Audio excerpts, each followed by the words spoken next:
అలాంటి వాతావరణం హరిభవ్ విష్ణు శ్రీధర్ వాకాడు మంచి చిత్రకారుడు కాడతారు. ఈయన ఎంతో కష్టపడి తన జీవితాన్ని సరస్వాన్ని ఇచ్చి మధ్యప్రదేశ్ చిత్రకూటలోని భీంబేట్కా దగ్గర పోయి అతి ప్రాచీనమైన ఆ భీంబేట్కా చిత్రాలు అమెరికా నుంచి, రష్యా నుంచి, ఆఫ్రికాలో పశువుల గురించి అందరూ వచ్చేసారు. వాళ్ళంతా చూస్తే అవి 8,000 సంవత్సరాల క్రితం గీయబడిన చిత్రాలు. అంటే 8,000 సంవత్సరాల నుంచి అక్కడ మనిషి ఉన్నాడు, ఆ మనిషి బొమ్మ గీసిండు, వాళ్ళు అక్కడ మనిషి భక్తులు చూసిన ఏదైనా వాళ్ళు గీసిండు. 8,000 సంవత్సరాల క్రితం ఉన్నారు. ఆ కాలంలో ఇప్పటిలో మార్పు లేదు, ఏ కాలం పడుతున్నది. సో భారతదేశం క్రీస్తు 300 నుంచి 600, క్రీస్తు 3,500 నుంచి క్రీస్తు 7,000 ఇవన్నీ చరిత్రలో వాళ్ళు మార్పు. తర్వాత దేవానాం క్రియ అనే ఒక పదంతో అశోకుడు చేతి చాలా బయట ఆ దేవానాం క్రియలో భారతదేశంలో 30 పాకిస్తాన్, ఆఫ్ఘనిస్తాన్, శ్రీలంక, బర్మా మొత్తం ప్రాంతం అతను ఆచరించారు. కాబట్టి ఇంత పెద్ద రాజు క్రీస్తు పూర్వం 300లో ఉన్నాడు అనే భావన కూడా వచ్చేసింది. ఇలాంటి అనేక సమాచారం కలుగుతూనే ఉన్నాయి. సమాచారం కలుస్తున్న తర్వాత ఉమాకాంత్ కేశవ అప్టే, ఆయన ఫుల్ నేమ్ ఉమాకాంత్ కేశవ అప్టే. ఈయన సంస్కృత పండితుడు, అనేక సంస్కృత పుస్తకాలు చదివే వ్యక్తి. ఈయనకి అనేక మార్పులు, చరిత్ర చదువుతుంటే అనేక మార్పులు, చేర్పులు, గందరగోళం, ఎవరేం చెప్తున్నో తెలియదు. అధికారం కోసం అధికారం నిలుపుకోవడం కోసం చరిత్ర, అనేక గందరగోళాల మధ్య ఆయన కొన్ని కొత్త విషయాలు ఆయనకి అర్థమైంది. ఆయన చరిత్ర అవుతుంటే సింధు నాగరికతలో దేవత పేరేంటి? పశుపతి. పశుపతి అని మనం అంటున్నాం. పశువుల్ని పాలించిన దేవుడు. అంటే దేవుడు ఉన్నాడు, పశువు పాలించింది. ఆయన ఏం కట్టుకున్నాడు? ధోతి కట్టుకున్నాడు.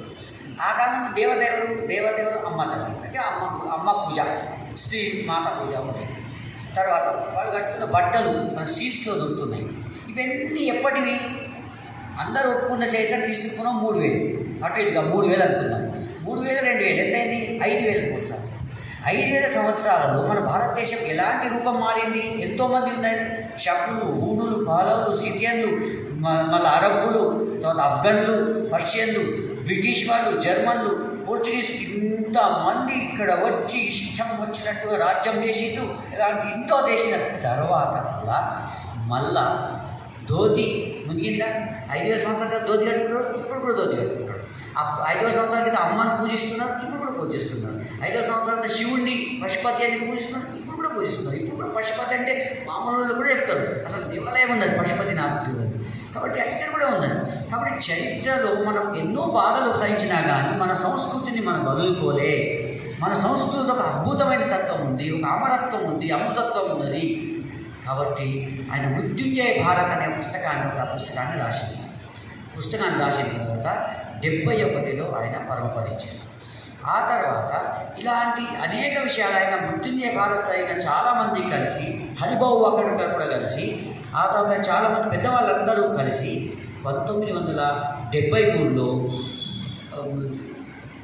ఆప్టే స్మారక సమితి అనే ఒక దాన్ని ఏర్పాటు చేసింది. ఆప్టే స్మారక సమితి అని అది ఏర్పాటు చేసి దేశం మొత్తం మీద చర్చలు చేసింది. మనం ఏం చేద్దాం చరిత్ర విభాగంలో, మన జాతీయ చరిత్ర, వాస్తవ చరిత్ర బయటకు వస్తుంది, ఏం చేద్దామని. అప్పుడు అందరూ కలిసి అనేక రకాల చర్చల తర్వాత 1975లో ఇతిహాస సంకలన యోజన. ఈ సంకలనం మాత్రమే. ఇక్కడ 2 గమ్మత్తులు ఉన్నాయి. చరిత్ర ఎవరు రాయడం అంటే 2 అర్థాలు.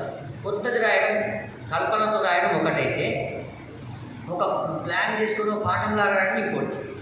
అసలు చరిత్రలో సంఘటనలు జరుగుతాయి, సంఘటనల సమాచారం సేకరిస్తాం, అది సంకలనం చేస్తాం. చరిత్ర యొక్క సమాచారం సంకలనం చేస్తాం. వాస్తవాలు ఎవరైనా మనం రాస్తారు కాదు, జరిగింది మనం సేకరిస్తాం. కాబట్టి సంకలనం చేయాలి. ఇది మొదటి భావన. తర్వాత రెండవది, మనం చరిత్రకారులు అంటున్నాం. చరిత్రకారులు అనే పదం అంత మంచి పదం కాదు. ఎందుకు? కళాకారుడు అంటే కళను సృజిస్తాడు, కాబట్టి కళాకారుడు. చరిత్రకారుడు అంటే చరిత్ర సృష్టించిన ఇంకా చరిత్రకారుడు అనాల్సి వస్తుంది. అప్పుడు రాజులు, నాయకులు, వాళ్ళే చరిత్రకారులు అవుతారు. అట్లా కాదు, మనం చరిత్ర పరిశోధకులం. చరిత్ర పరిశోధన అంటే మనం ఉన్న విషయాన్ని కొత్తగా ఇస్తాం, డిస్కవరీ చేస్తాం, మనం ఉన్నదాన్ని బయటకిస్తాం. ఈ విధంగా చరిత్ర పరిశోధకులు అనే భావన రావడం కోసమని 1975లో మన ఇతిహాస సంకలన యోజన అనేది ఏర్పడింది. ఆ తర్వాత 82లో యోజన తరఫు నుంచి అనేక కార్యక్రమాలు చేసి బెంగళూరులో ఒక అద్భుతమైన కార్యక్రమం చేసింది. ఏదైతే అందరూ అంటున్న మాట ఏంటంటే ఆర్య సిద్ధాంతం, ద్రవిడ సిద్ధాంతం, ఆర్యులు బయట నుంచి వచ్చిండ్రు, ద్రవిడుల్ని కొట్టిండ్రు, ద్రవిడుల్ని గుంజుకున్నారు. ఈ సిద్ధాంతం నిజమేంతో తెలుసుకుందామని ప్రపంచంలో జరుగుతున్న అనేక పరిశోధకులందరినీ తీసుకొచ్చి ఒక చర్చా కార్యక్రమం చేసింది. ఇంకో విషయం కూడా నేను చెప్తాను. ఈ రోజు కూడా అమెరికన్ లైబ్రరీలలో ఇరాక్ను పాలించిన ఇరాక్ ప్రాంతాన్ని పాలించిన అక్కేడియన్ అనే వంశంకి సంబంధించిన చరిత్ర పుస్తకాలు కనీసం 10,000 పేజీలు ఉన్నాయి. మరి అక్కేడియన్లు ఎవరు అని ఆలోచిస్తే పురాణాల్లో మనం గంగావతరణానికి సగరుడు అంటున్నారా, ఈ సగరకు సంబంధించిన గంగావతరణానికి సంబంధించిన కథలలో ఉన్న వాళ్ళ రాజులే ఈ అక్కేడియన్లకు సంబంధించిన ఎంతో జ్ఞానం ఇప్పుడు అమెరికన్ లైబ్రరీలో పడి ఉన్నది ఇప్పటికి కూడా. దాన్ని విశ్లేషించి ఇప్పుడు భారతీయ సంస్కృతి, భారతీయ హిస్టరీని కూడా మనం ఇప్పుడు తెలుసుకోవచ్చు. ఆ పరిశోధన జరుగుతున్నాయి, ఇప్పటికి స్టిల్ జరుగుతున్నాయి. అయితే ఆ విధంగా అనేక కొత్త విషయాలు వచ్చినాయి. కాబట్టి ఆర్యద్రవిడ సిద్ధాంతం మీద 1980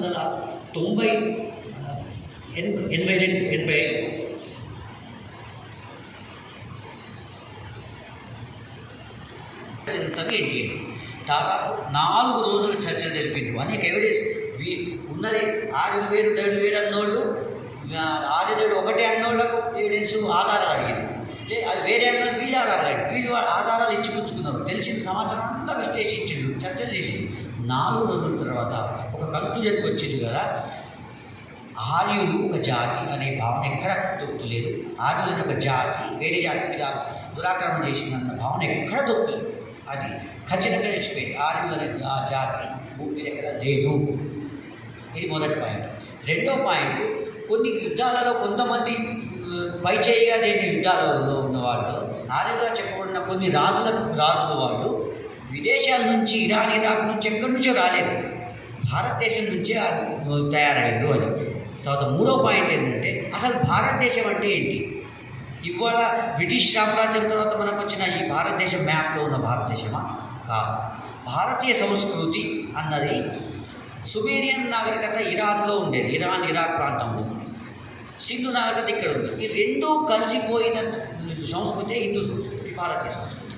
ఈ భారతీయ సంస్కృతి సుమేరియన్ నుంచి, అంటే ఇరాక్ నుంచి ఇక్కడ ఇరాన్, ఆఫ్ఘనిస్తాన్, మన మొత్తం భారతదేశం, ఈ ప్రాంతం అంతా కలిసి ఏర్పడిన సంస్కృతి. ఒకప్పుడు క్రీస్తుకు పూర్వం 1000 కన్నా ముందు, లేదా బుద్ధుడి కన్నా ముందు మొత్తం అక్కడి నుంచి ఇక్కడ దాకా ఉండేది.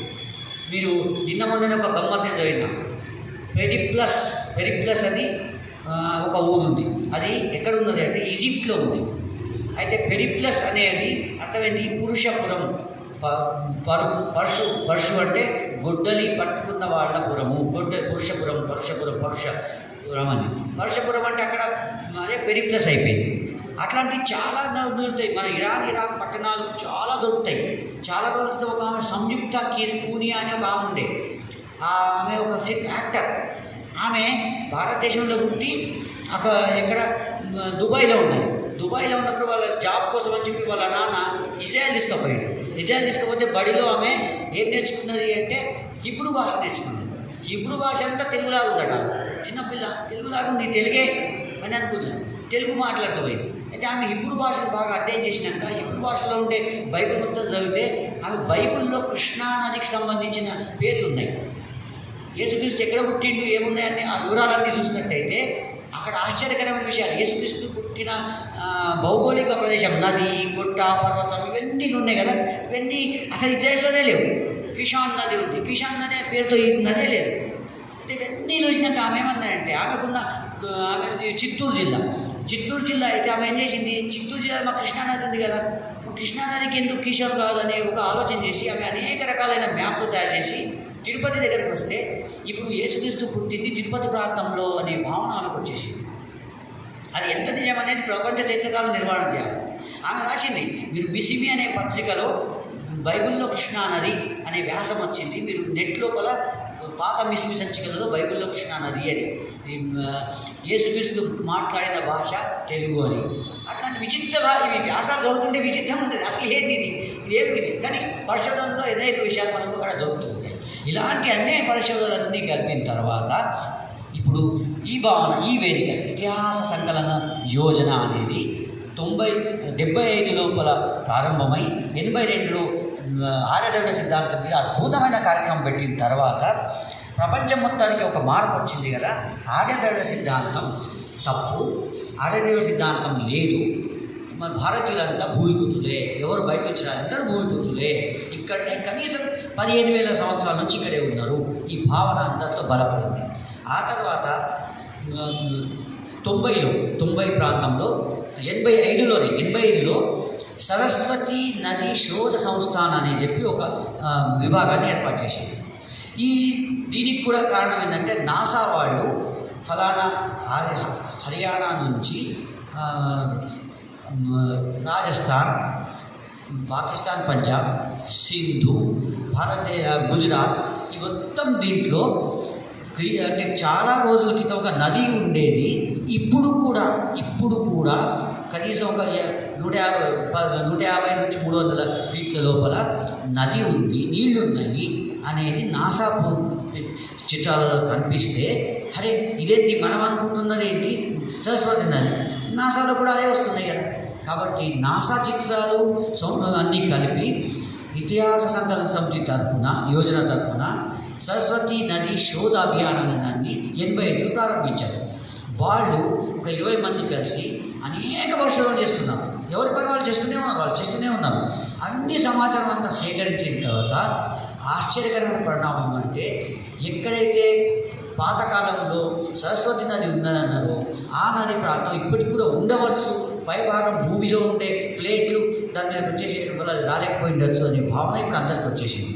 తర్వాత చివరి ఎవిడెన్స్, పురాణాల్లో చివరి ఎవిడెన్స్ సరస్వతి గురించి అంటే, మహాభారత యుద్ధం జరిగినప్పుడు బలరాముడు ఏం చేసిందంటే, దుర్యోధనుడు నా ప్రియ శిష్యుడు, అర్జునుడేమో నా బంధువు, వీళ్ళిద్దరు కొట్టుకుంటుంటే నేను నాకు చూడబుద్ధి కావట్లేదు, నేను వెళ్ళిపోతామా, ఎవరి దిక్కు నుంచి ప్రయాణం చేయాలని చెప్పి ఆయన వెళ్ళిపోయి ఏం చేసిండు, ఆయన యాత్ర చేసిండు.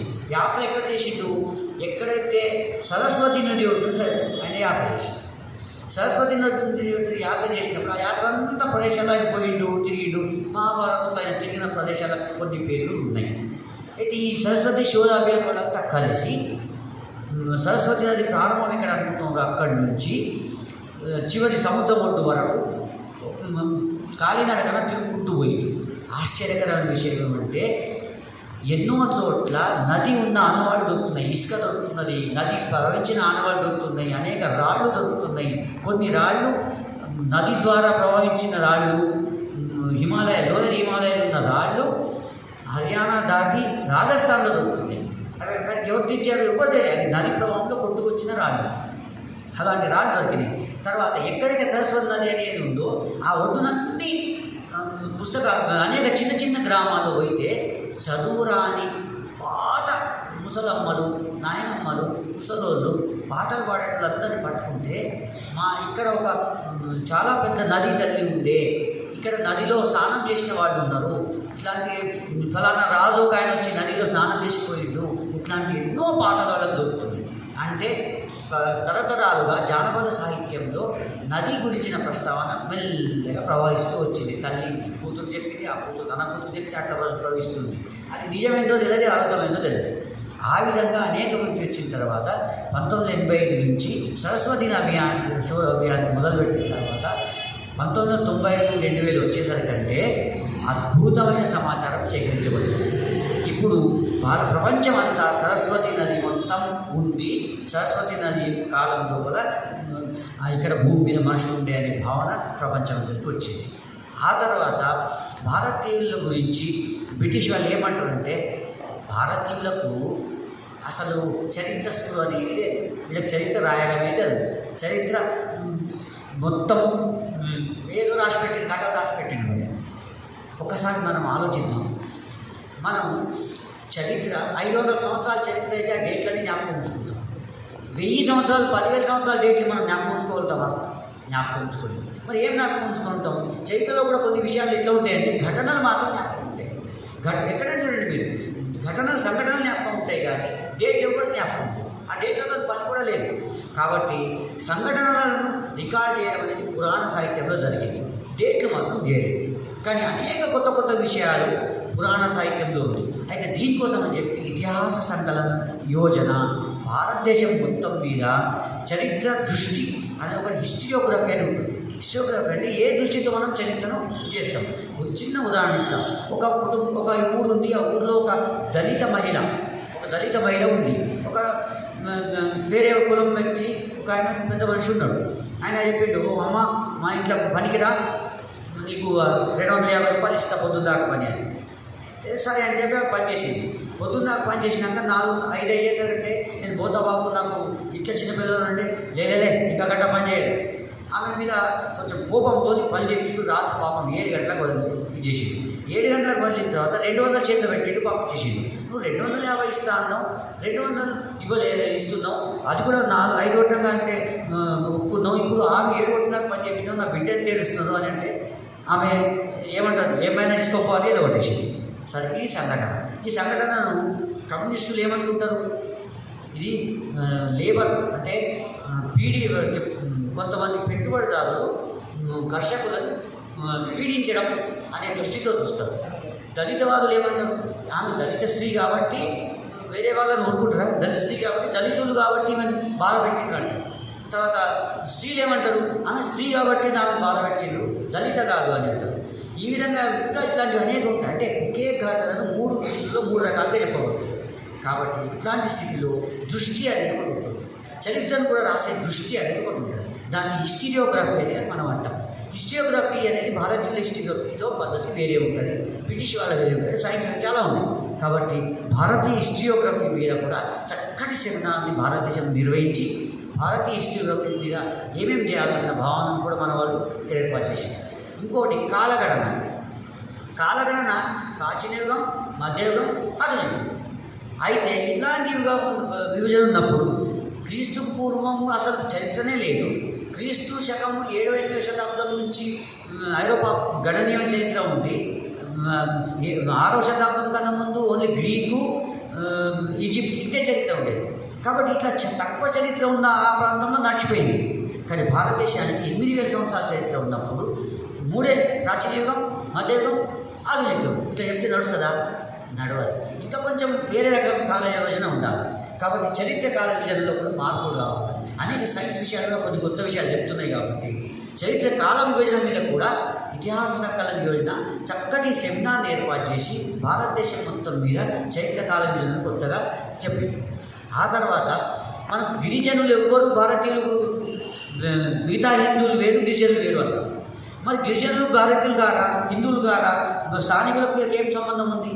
ఈ భావన తీరుని బయటకు తీసుకురావడానికి అని చెప్పి 7వ సమావేశంలో గిరిజనుల చరిత్ర మీద ఒక అద్భుతమైన సెమినార్ నిర్వహించడం జరిగింది.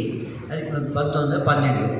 దాంట్లో అనేక మార్పులు, గిరిజనులు కూడా హిందువులే, గిరిజనులు భారతీయులే, అందరినీ కలిసి ఒకటే సంస్కృతి, ఒకటే జీవి, అందరూ ఒకటే తరం నుంచి వచ్చిండ్రు. ఈ చెప్పేటప్పుడు ఎన్నో ఉదాహరణలు ఉన్నాయి. వాళ్ళు ఇచ్చారు, అనేక మార్పులు చేశారు. ఆ తర్వాత ప్రతి 3 సంవత్సరాలకు ఒకసారి అఖిల భారతీయ స్థాయిలో సమావేశాలు నిర్వహిస్తూ ఉన్నారు.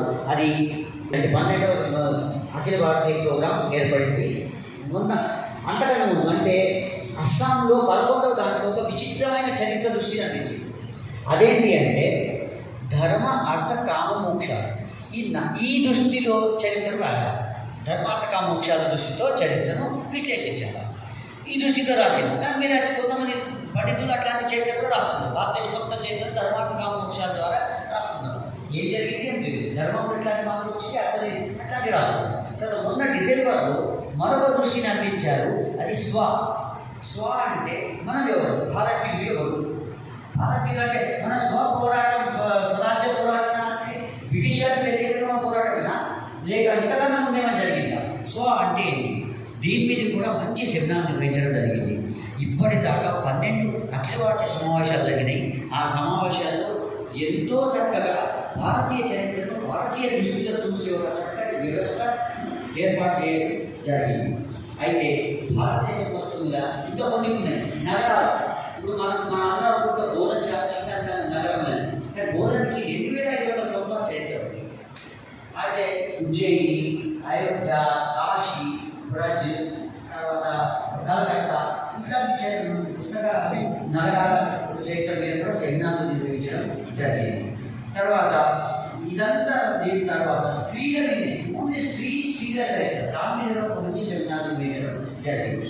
అయితే తెలంగాణ లోపల హైదరాబాద్ నగరం లోపల వాళ్ళు కూడా 96లో ఒక మంచి సెమినార్ గురించి హైదరాబాద్ మీద 2 వాల్యూమ్లు ప్రింట్ చేసి ఇతిహాసపడుతున్నాం. 2 వాల్యూమ్ ప్రింట్ చేసిండ్రు. ఇవాళ హైదరాబాద్ ప్రామాణిక చరిత్రగా 2 వాల్యూమ్ అద్భుతం ఉపయోగపడుతుంది. 2 వాల్యూమ్ ప్రింట్ చేసి తర్వాత ఇతర అంటే గిరిజనుల మీద కూడా తెలంగాణ స్థాయిలో మంచి సెమినార్ నిర్వహించడం జరిగింది. ఇక నిజామాబాద్ వచ్చేసరికంటే గత 10 సంవత్సరాల నుంచి చాలా కాలేజీలలో సెమినార్ అంటే లెక్చర్లు ఇవ్వడం జరిగింది.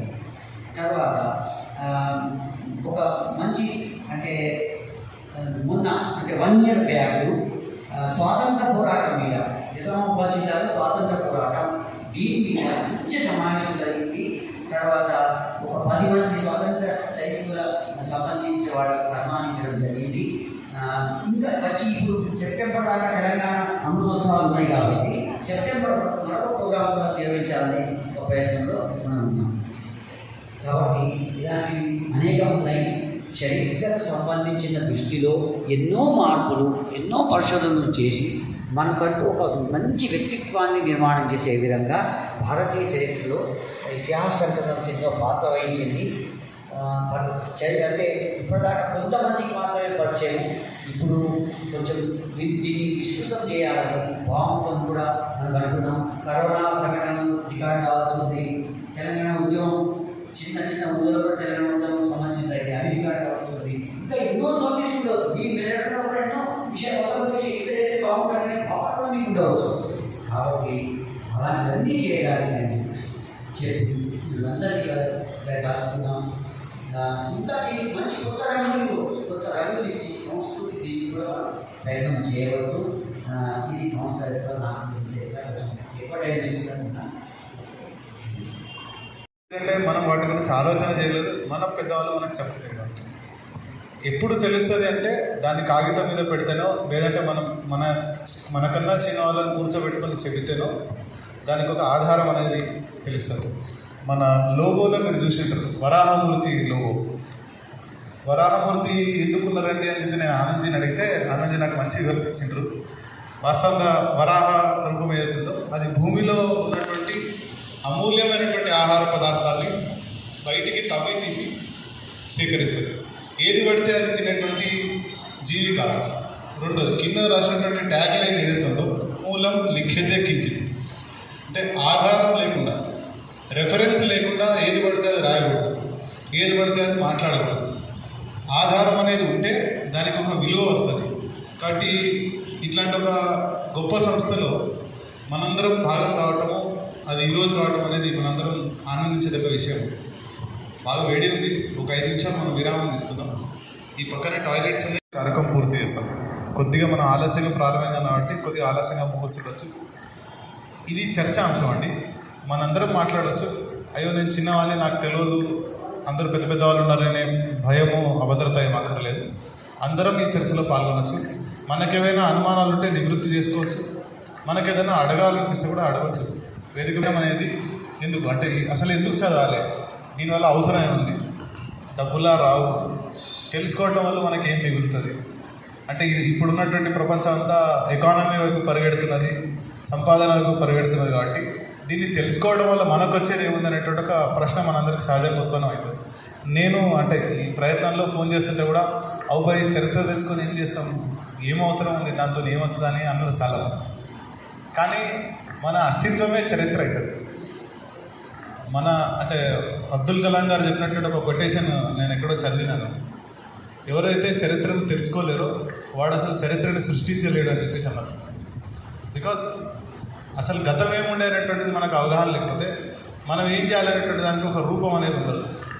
కాబట్టి మళ్ళీ మన అందరిలో ఒక అనుమానము కూడా రావచ్చుకి ఇప్పుడు దీనికి వచ్చినాము, తెలుసుకున్నాము, సంతోషం. మనం ఏం చేసాం, అసలు నేనేం చేయాలి అని మనలో ఉత్పన్నం అవుతున్నటువంటి ఎన్నో ప్రశ్నలకి మనం ఇక్కడ అనుమానాలను నివృత్తి చేసుకుందాం. కాబట్టి ఈ చర్చా కాలాంశాన్ని నిర్వహించాల్సిందిగా సిసిఆర్టీ మెంబరు గన్నారం ప్రభాకర్ గారిని నేను కోరుతున్నాను. ఈనాటి వేదిక ఇతిహాస సంకలన సమితి భారతీయ నిజామాబాద్ జిల్లా. అంటే దీంట్లో ఆధారంగా ఇతిహాస సంకలన సమితికి సంబంధించిన అంశాలని పూర్తి స్థాయిగా మన మిత్రులు ఆనంద్ గారు, అదేవిధంగా మిత్రుడు వివేకానంద గారు కూడా పూర్తి స్థాయిలో జరగడం జరిగింది. అదే మరి ఈ కార్యక్రమానికి విచ్చేసినటువంటి ముఖ్య అతిథి ప్రొఫెసర్ ఆంజనేయులు గారికి, నాతోటి మిత్రులందరికీ కూడా సాధారణంగా నేను నమస్కారాలు తెలియజేస్తున్నాను. మరి ఈరోజు ఇచ్చిన ఈ టాపిక్ ఆధారంగా పరిశోధన మరియు సామూహిక చరిత్ర మరి చరిత్ర అనేది ఎందుకు అవసరము, మరి చరిత్ర యొక్క మూలాధారాలు ఏంటివి, దాన్ని కొద్దిగా డీప్గా ఆలోచన చేస్తే చారిత్రక మూలాలే ప్రపంచ శాంతికి మూలం అనే విధానంలో భారతదేశం ఉన్నదనే మాట మనం అందరం గర్వించాలి. ఎందుకంటే చారిత్రక ఆధారాలు తెలుసుకుంటూ వెళితే ప్రపంచంలో ఏ మూలాలో ఏ ప్రాబ్లం రాదు. కాబట్టి ప్రపంచంలో ఉన్న అన్నిటికీ మూలాధారమైన చారిత్రక ఆధారాలను మనం గమనించడం ఒక అంశం. మరి అదే ఇంకొద్ది డెఫినేషన్లో ఇంకొద్ది ముందుకు వెళ్తే ఇతిహాస సంకలన సమితి అనేది మ్యాథమెటిక్స్కి సంబంధించిన అంశం. సంకలన సమితి అంటే సార్ తెలుస్తుంది, రాయన సార్కి అంటే మ్యాథమెటిక్స్ అందరూ తెలుస్తుంటుంది. అంటే ఎడిషన్కి సంబంధించిన అంశాలన్నీ అలా క్రోడీకరించి ఒక దగ్గర జమ చేసే సమితి అంటాం. జమ చేసి ఇప్పుడు ఉన్నంత సంకలన సమితి చరిత్ర అధ్యాయాల సమితిగా మనం భావించవచ్చు. అంటే ఇప్పుడు ఇది ఒక చరిత్ర అధ్యాయాల సమితిగా మనం భావించవచ్చు. ఈ విధంగా అంటే దాని మీద నాలెడ్జ్ ఉన్నటువంటి కూర్పు ఒక దగ్గర జమ చేయడం జరగదు. అందులో ఒక చిన్న భాగం ఏంటంటే చరిత్ర. మరి చరిత్ర అంటే ఏంటిది అంటే గడిచిన కాలంలో మానవుని యొక్క మార్పు అధ్యయనమే చరిత్ర అన్నారు. మరి మానవుని మార్పు చరిత్ర అధ్యాయం అన్నప్పుడు మరి మానవుని మార్పుకు ఎలాంటి సందర్భాలు మనం ఇదివరకు సార్ హిందూ నాగరికత నుంచి ఇక్కడ వరకు తీసుకొచ్చడం అనేది దాదాపు ఒక 2300 సంవత్సరాల ముందు, 2200 తర్వాత అంటే 4,500 సంవత్సరాల నుంచి మనం అక్కడి నుంచి ఇక్కడ తీసుకొచ్చారు ఆనంద్ సార్. మరి అక్కడ జరిగినటువంటి అంశం అంతా చరిత్రనే. మరి చరిత్రకి ఏ మూలాధారం? సాంస్కృతిక వనరులు. మరి సంస్కృతికి సంబంధించిన అంశమే చరిత్రగా భావించవచ్చు. మరి అదేవిధంగా దానిలో భాగమైనటువంటి ఎన్నో రకాల కార్యక్రమాలు మనమన్నీ సమాజంలో గమనిస్తున్నాం. మరి అదే సమాజంలో గమనించినట్టయితే కుటుంబం కావచ్చు, కుటుంబం లోపల కావచ్చు, కుటుంబం బయట కావచ్చు, పాఠశాల కావచ్చు, పాఠశాల లోపల కావచ్చు, పాఠశాల బయట కావచ్చు, ఇవన్నీ కూడా చరిత్రకు మూలాధారాలే అవుతాయి. మరి ఇవన్నిటిని చేయడం అనేది ఒక రకమైనటువంటి భావనలో భాగంగా ఇప్పుడు ఏదైతే ఈరోజు మనం చేసిన కార్యక్రమం అనేది చాలా గొప్ప అంశం. ఎందుకంటే ఇది చాలా పెద్ద అంశం. ముఖ్యంగా నిజంగా ఆలోచిస్తే నేను కూడా ఒకప్పుడు ఏమనుకున్నామని అంటే science teacher, sir maths teacher. మరి నిజంగా సైన్స్ మ్యాథ్స్కి సోషల్కి ఏం సంబంధం? చరిత్ర అంటే సోషల్ కట్టకట్టేవాళ్ళం. అబ్బా సోషల్ ఒకప్పుడు నిజంగా నేనే ఇంకా తీసుకున్న మాట, చరిత్ర అంటే అసలు చరిత్ర ఎందుకు ఉపయోగపడుతుంది అని అనుకున్నప్పుడు నేను సిసిఆర్టీకి ప్రవేశించకన్నా ముందు చరిత్ర అంటే అసలు తెలిసి అధ్యాయుడు బాబు ఇదంతా పాత అయిపోయేదానికి మనకి ఎందుకు. కానీ ప్రతి అంశానికి చరిత్ర సంస్కృతి తోడైతేనే అన్ని విషయాలు బాగుంటాయి. అంటే మానసిక వికాసం పొందడానికి చరిత్రకు ఆధారాలు ఉపయోగపడతాయి అనే అంశం చాలా గొప్ప అంశం. మరి అటువంటి చరిత్రకు ఆధారాలని తెలుసుకోవడంలో మనమంతా మన పాత్ర ప్రతి ఒక్కరు ఒక రకమైన పాత్ర పోషిస్తాం. ఆ పాత్ర పోషించే దానికి ఈరోజు ఈ సభా కార్యక్రమ ఆధారంగా మనము ఈ చర్చను ప్రారంభించుకుందాం. ఇక్కడికి వచ్చిన వాళ్ళందరికీ కూడా ఏదో ఒక రకమైన చరిత్ర భావనలు లోపల మదిలో ఉండుంటాయి. వీళ్ళంతా చరిత్ర పరిశోధకులు. అటువంటిప్పుడు ఈ పరిస్థితిలో మనకు తెలిసినటువంటి ఏదైనా కావచ్చు, చరిత్రకు సంబంధించింది ఏ అంశమైనా కావచ్చు. ఆ అంశాన్ని మరి ఈరోజు ఈ సభావేదిక ఆధారంగా మనం చర్చలు మీరు పాల్గొనాల్సిందిగా మీ అందరినీ ఆహ్వానిస్తున్నాను. మొట్టమొదటిగా మరి చరిత్ర అధ్యాయకారులు కావచ్చు, ఉపాధ్యాయులు కావచ్చు, మిత్రులు కావచ్చు, తర్వాత విలేకరులు కావచ్చు, తర్వాత ఏ మీడియాకి సంబంధించిన వ్యక్తులైనా సరే దీంట్లో మీకు ఉన్నటువంటి నాలెడ్జ్ని మాకు అందిస్తే, అదేవిధంగా దీన్ని కాస్త ఇంకా ఎలాబరేట్ చేసి దానికి సంబంధించిన అంశాలు ఇంకా ఏమన్నా ఉంటే ఆనంద్ సార్కి తెలుసు కాబట్టి దీన్ని ఏ విధంగా తీసుకెళ్లాలనే అంశం సార్కు బాగా తెలిసి ఉంటుంది. ఆ విధంగా మనం ముందుకెళ్ళే అవకాశం ఉంటుంది. మరి నా పరంగా చెప్పుకుంటే ఒక 2 నిమిషాలు క్లోజ్ చేసుకుంటాను. నా పేరు గన్నారం ప్రభాకర్, దూపల్లి హై స్కూల్లో ఫిజికల్ సైన్స్ టీచర్గా పనిచేస్తాను. ఇదైతే మామూలు వరకు కానీ, అదేవిధంగా కేంద్ర ప్రభుత్వ ఆధీనంలో ఉన్నటువంటి కేంద్ర వనరుల సంస్కృతి కేంద్రం అని ఉంటుంది, అంటే CCRT, centre for cultural research and training. అది న్యూఢిల్లీ మినిస్ట్రీ ఆఫ్ కల్చర్ కింద పనిచేస్తుంది. దాంట్లో నేను DRPగా గత 10 సంవత్సరాల నుంచి పనిచేయడం జరుగుతుంది.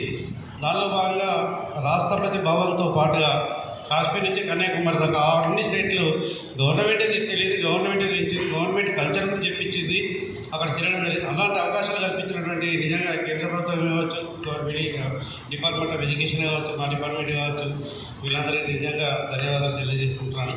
కాబట్టి అందులో భాగంగానే ఇప్పుడు DDR ప్రోగ్రామ్ అని చెప్పారు వివేకానంద గారు.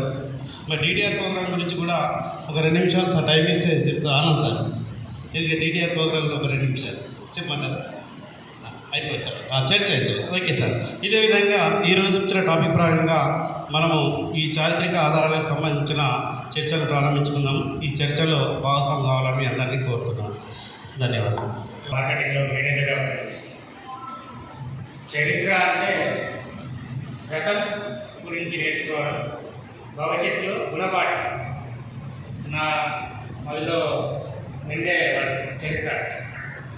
గతంలో నేను చదివిన సోషల్ మీడియా కానీ బయట జరుగుతున్న పరిస్థితులు క్రీస్తు పూర్వం 6వ శతాబ్దం నుండి 2023వ సంవత్సరం వరకు ఈ అఖండ భారతదేశంలో 40 కోట్ల హిందువులు చంపబడ్డారు. అది ఇప్పటి యువతకు, ఇప్పటి వ్యవస్థ, హిందూ వ్యవస్థ కంప్లీట్గా ఈ చరిత్ర అనేది తెలియదు, ఎవరికి తెలియదు. దానికి రీజన్స్ కూడా కొన్ని నాకు తెలిసినవి, కొన్ని విషయాలు నేను చెప్పాలనుకుంటున్నాను. అది కూడా ఒక 100 సంవత్సరాలు చేస్తాను. నేను కొన్ని చెబుతాను, మీరు ఉంటే కొన్ని చెప్పండి. దాని నుంచి ఎలాబరేషన్స్.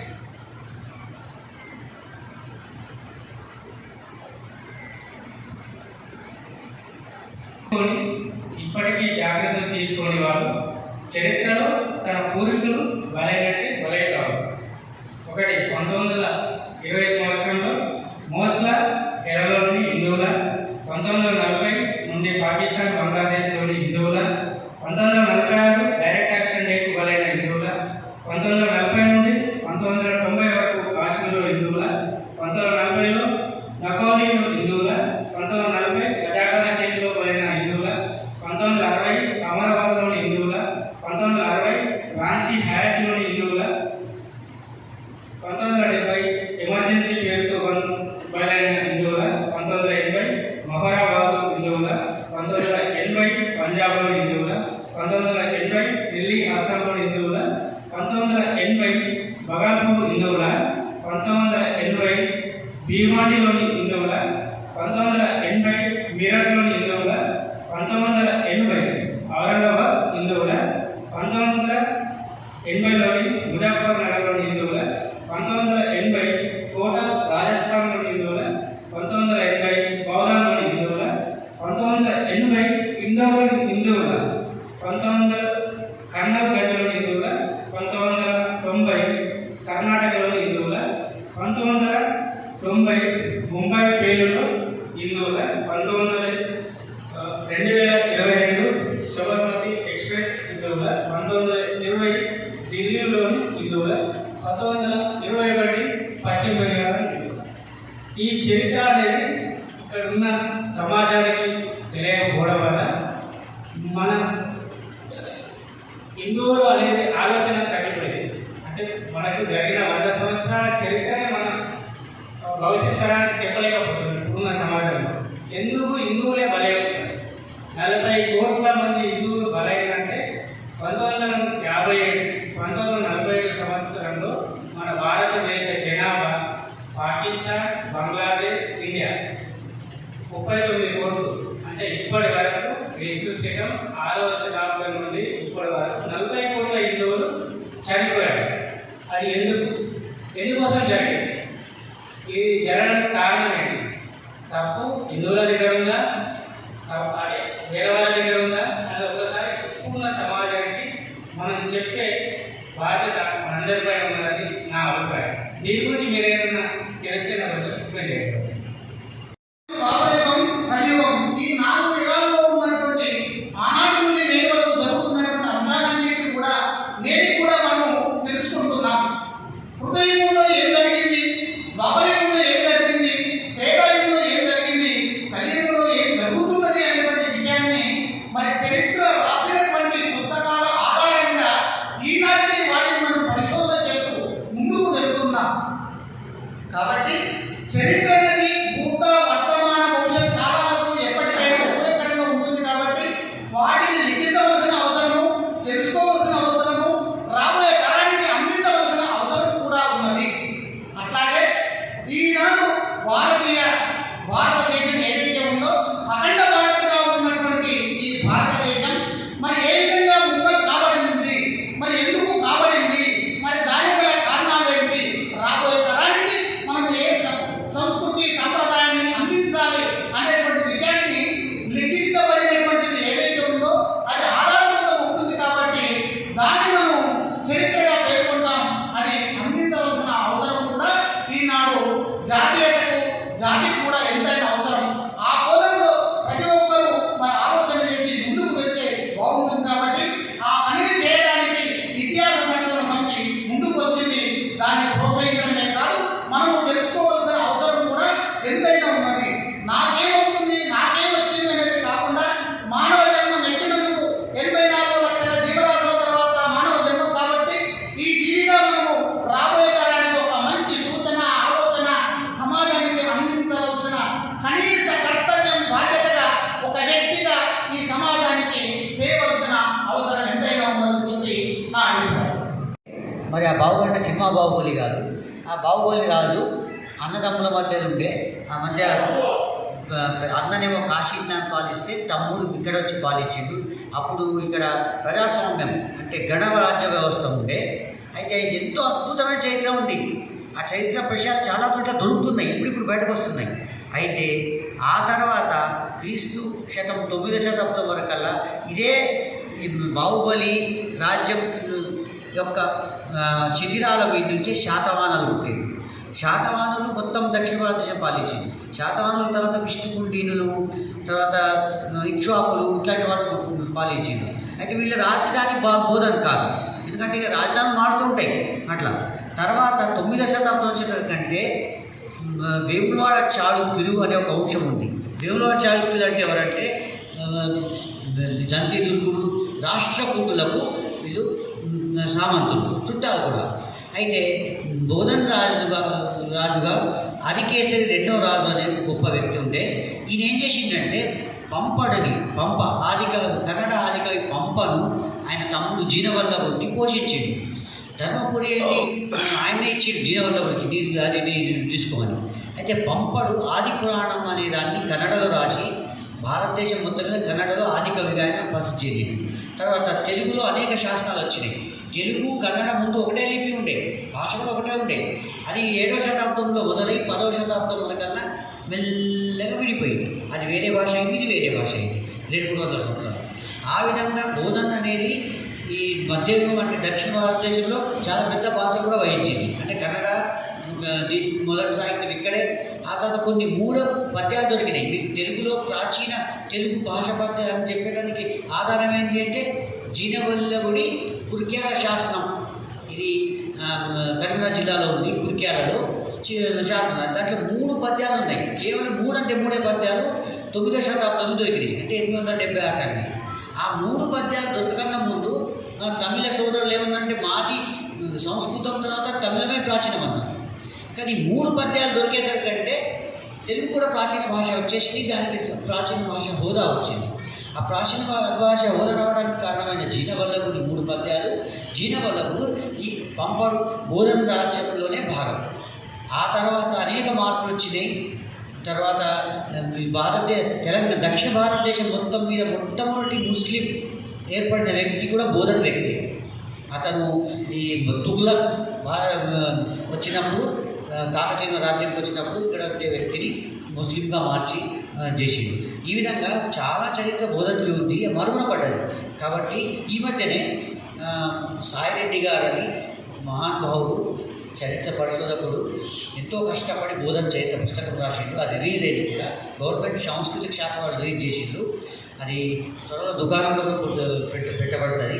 ఆయన దురదృష్టం ఏంటంటే పుస్తకం రిలీజ్ అయింది, పుస్తక ఆవిష్కరణ సభ 29 నాడు పెడితే పాప ఆయన 14 జనవరి నాడు చనిపోయింది.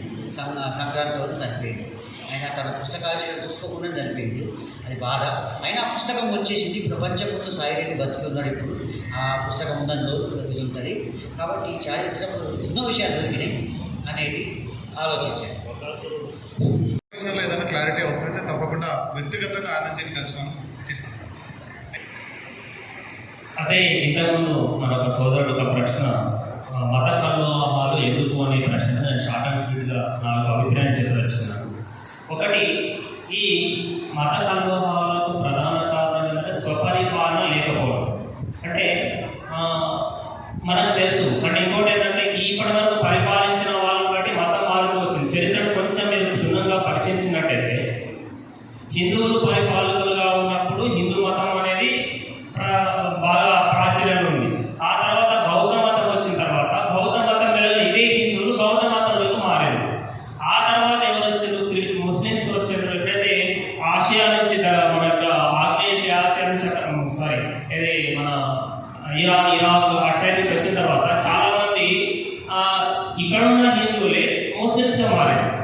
ఆ తర్వాత క్రిస్టియన్స్ వచ్చారు. అంటే ఇంకా చెప్పాలంటే ఇవాళ క్రిస్టియన్స్గా ఉన్నారు ఎవరైనా తీసుకున్నారు, వాళ్ళు క్రిస్టియన్ కావచ్చు, వాళ్ళ తండ్రి, వాళ్ళ తాత, లేదా వాళ్ళ తాత వాళ్ళంతా హిందువులు. వీళ్ళు మతం మారారు కానీ వాళ్ళ ముందంతా హిందువులే. అంటే అలాగే ఇవాళ క్రిస్టియన్స్ కానీ, ముస్లిమ్స్ కానీ, బౌద్ధులు కానీ, జైనులు కానీ, సిక్కులు కానీ ఎవరైనా కావచ్చు, మన మూలాలంతా ఒకటే, మనదంతా ఒకటే. ఒక హిందూ మతం నుంచి మత రాజులను బట్టి, పరిపాలన బట్టి మతం మారుతూ వచ్చింది.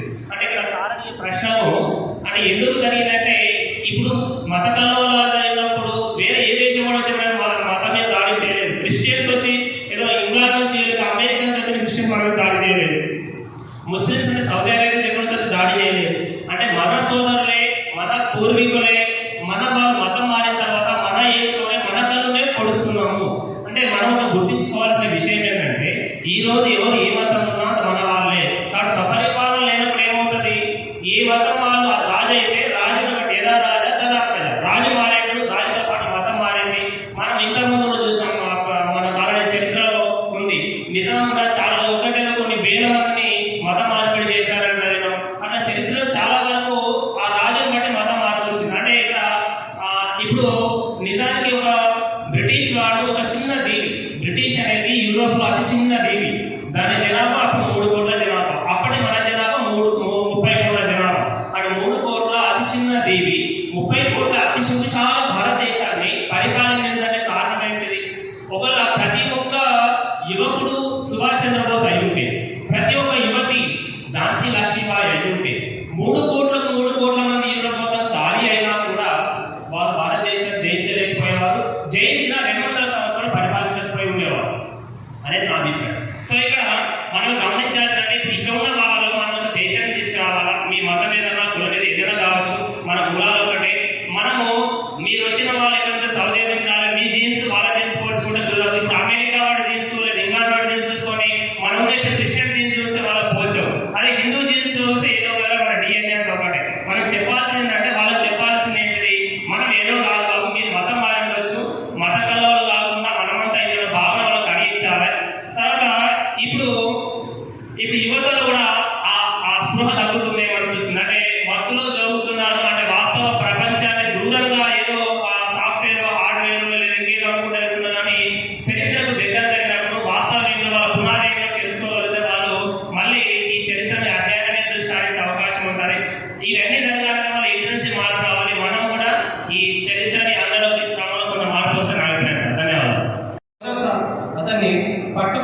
ఏ విధంగా అయితే ఒక దొంగను ఒక బందికోటును పట్టుకొస్తారో ఆ విధంగా పట్టుకొచ్చి అలెగ్జాండర్ ముందు నిలబెట్టినట్టు ఒక విచారణ చేసినట్టు ఈయన యొక్క గొప్పతనాన్ని గుర్తించి తన రాజ్యాన్ని తనకే ఇచ్చినట్టు ఆ యొక్క పాఠం యొక్క సారాంశం.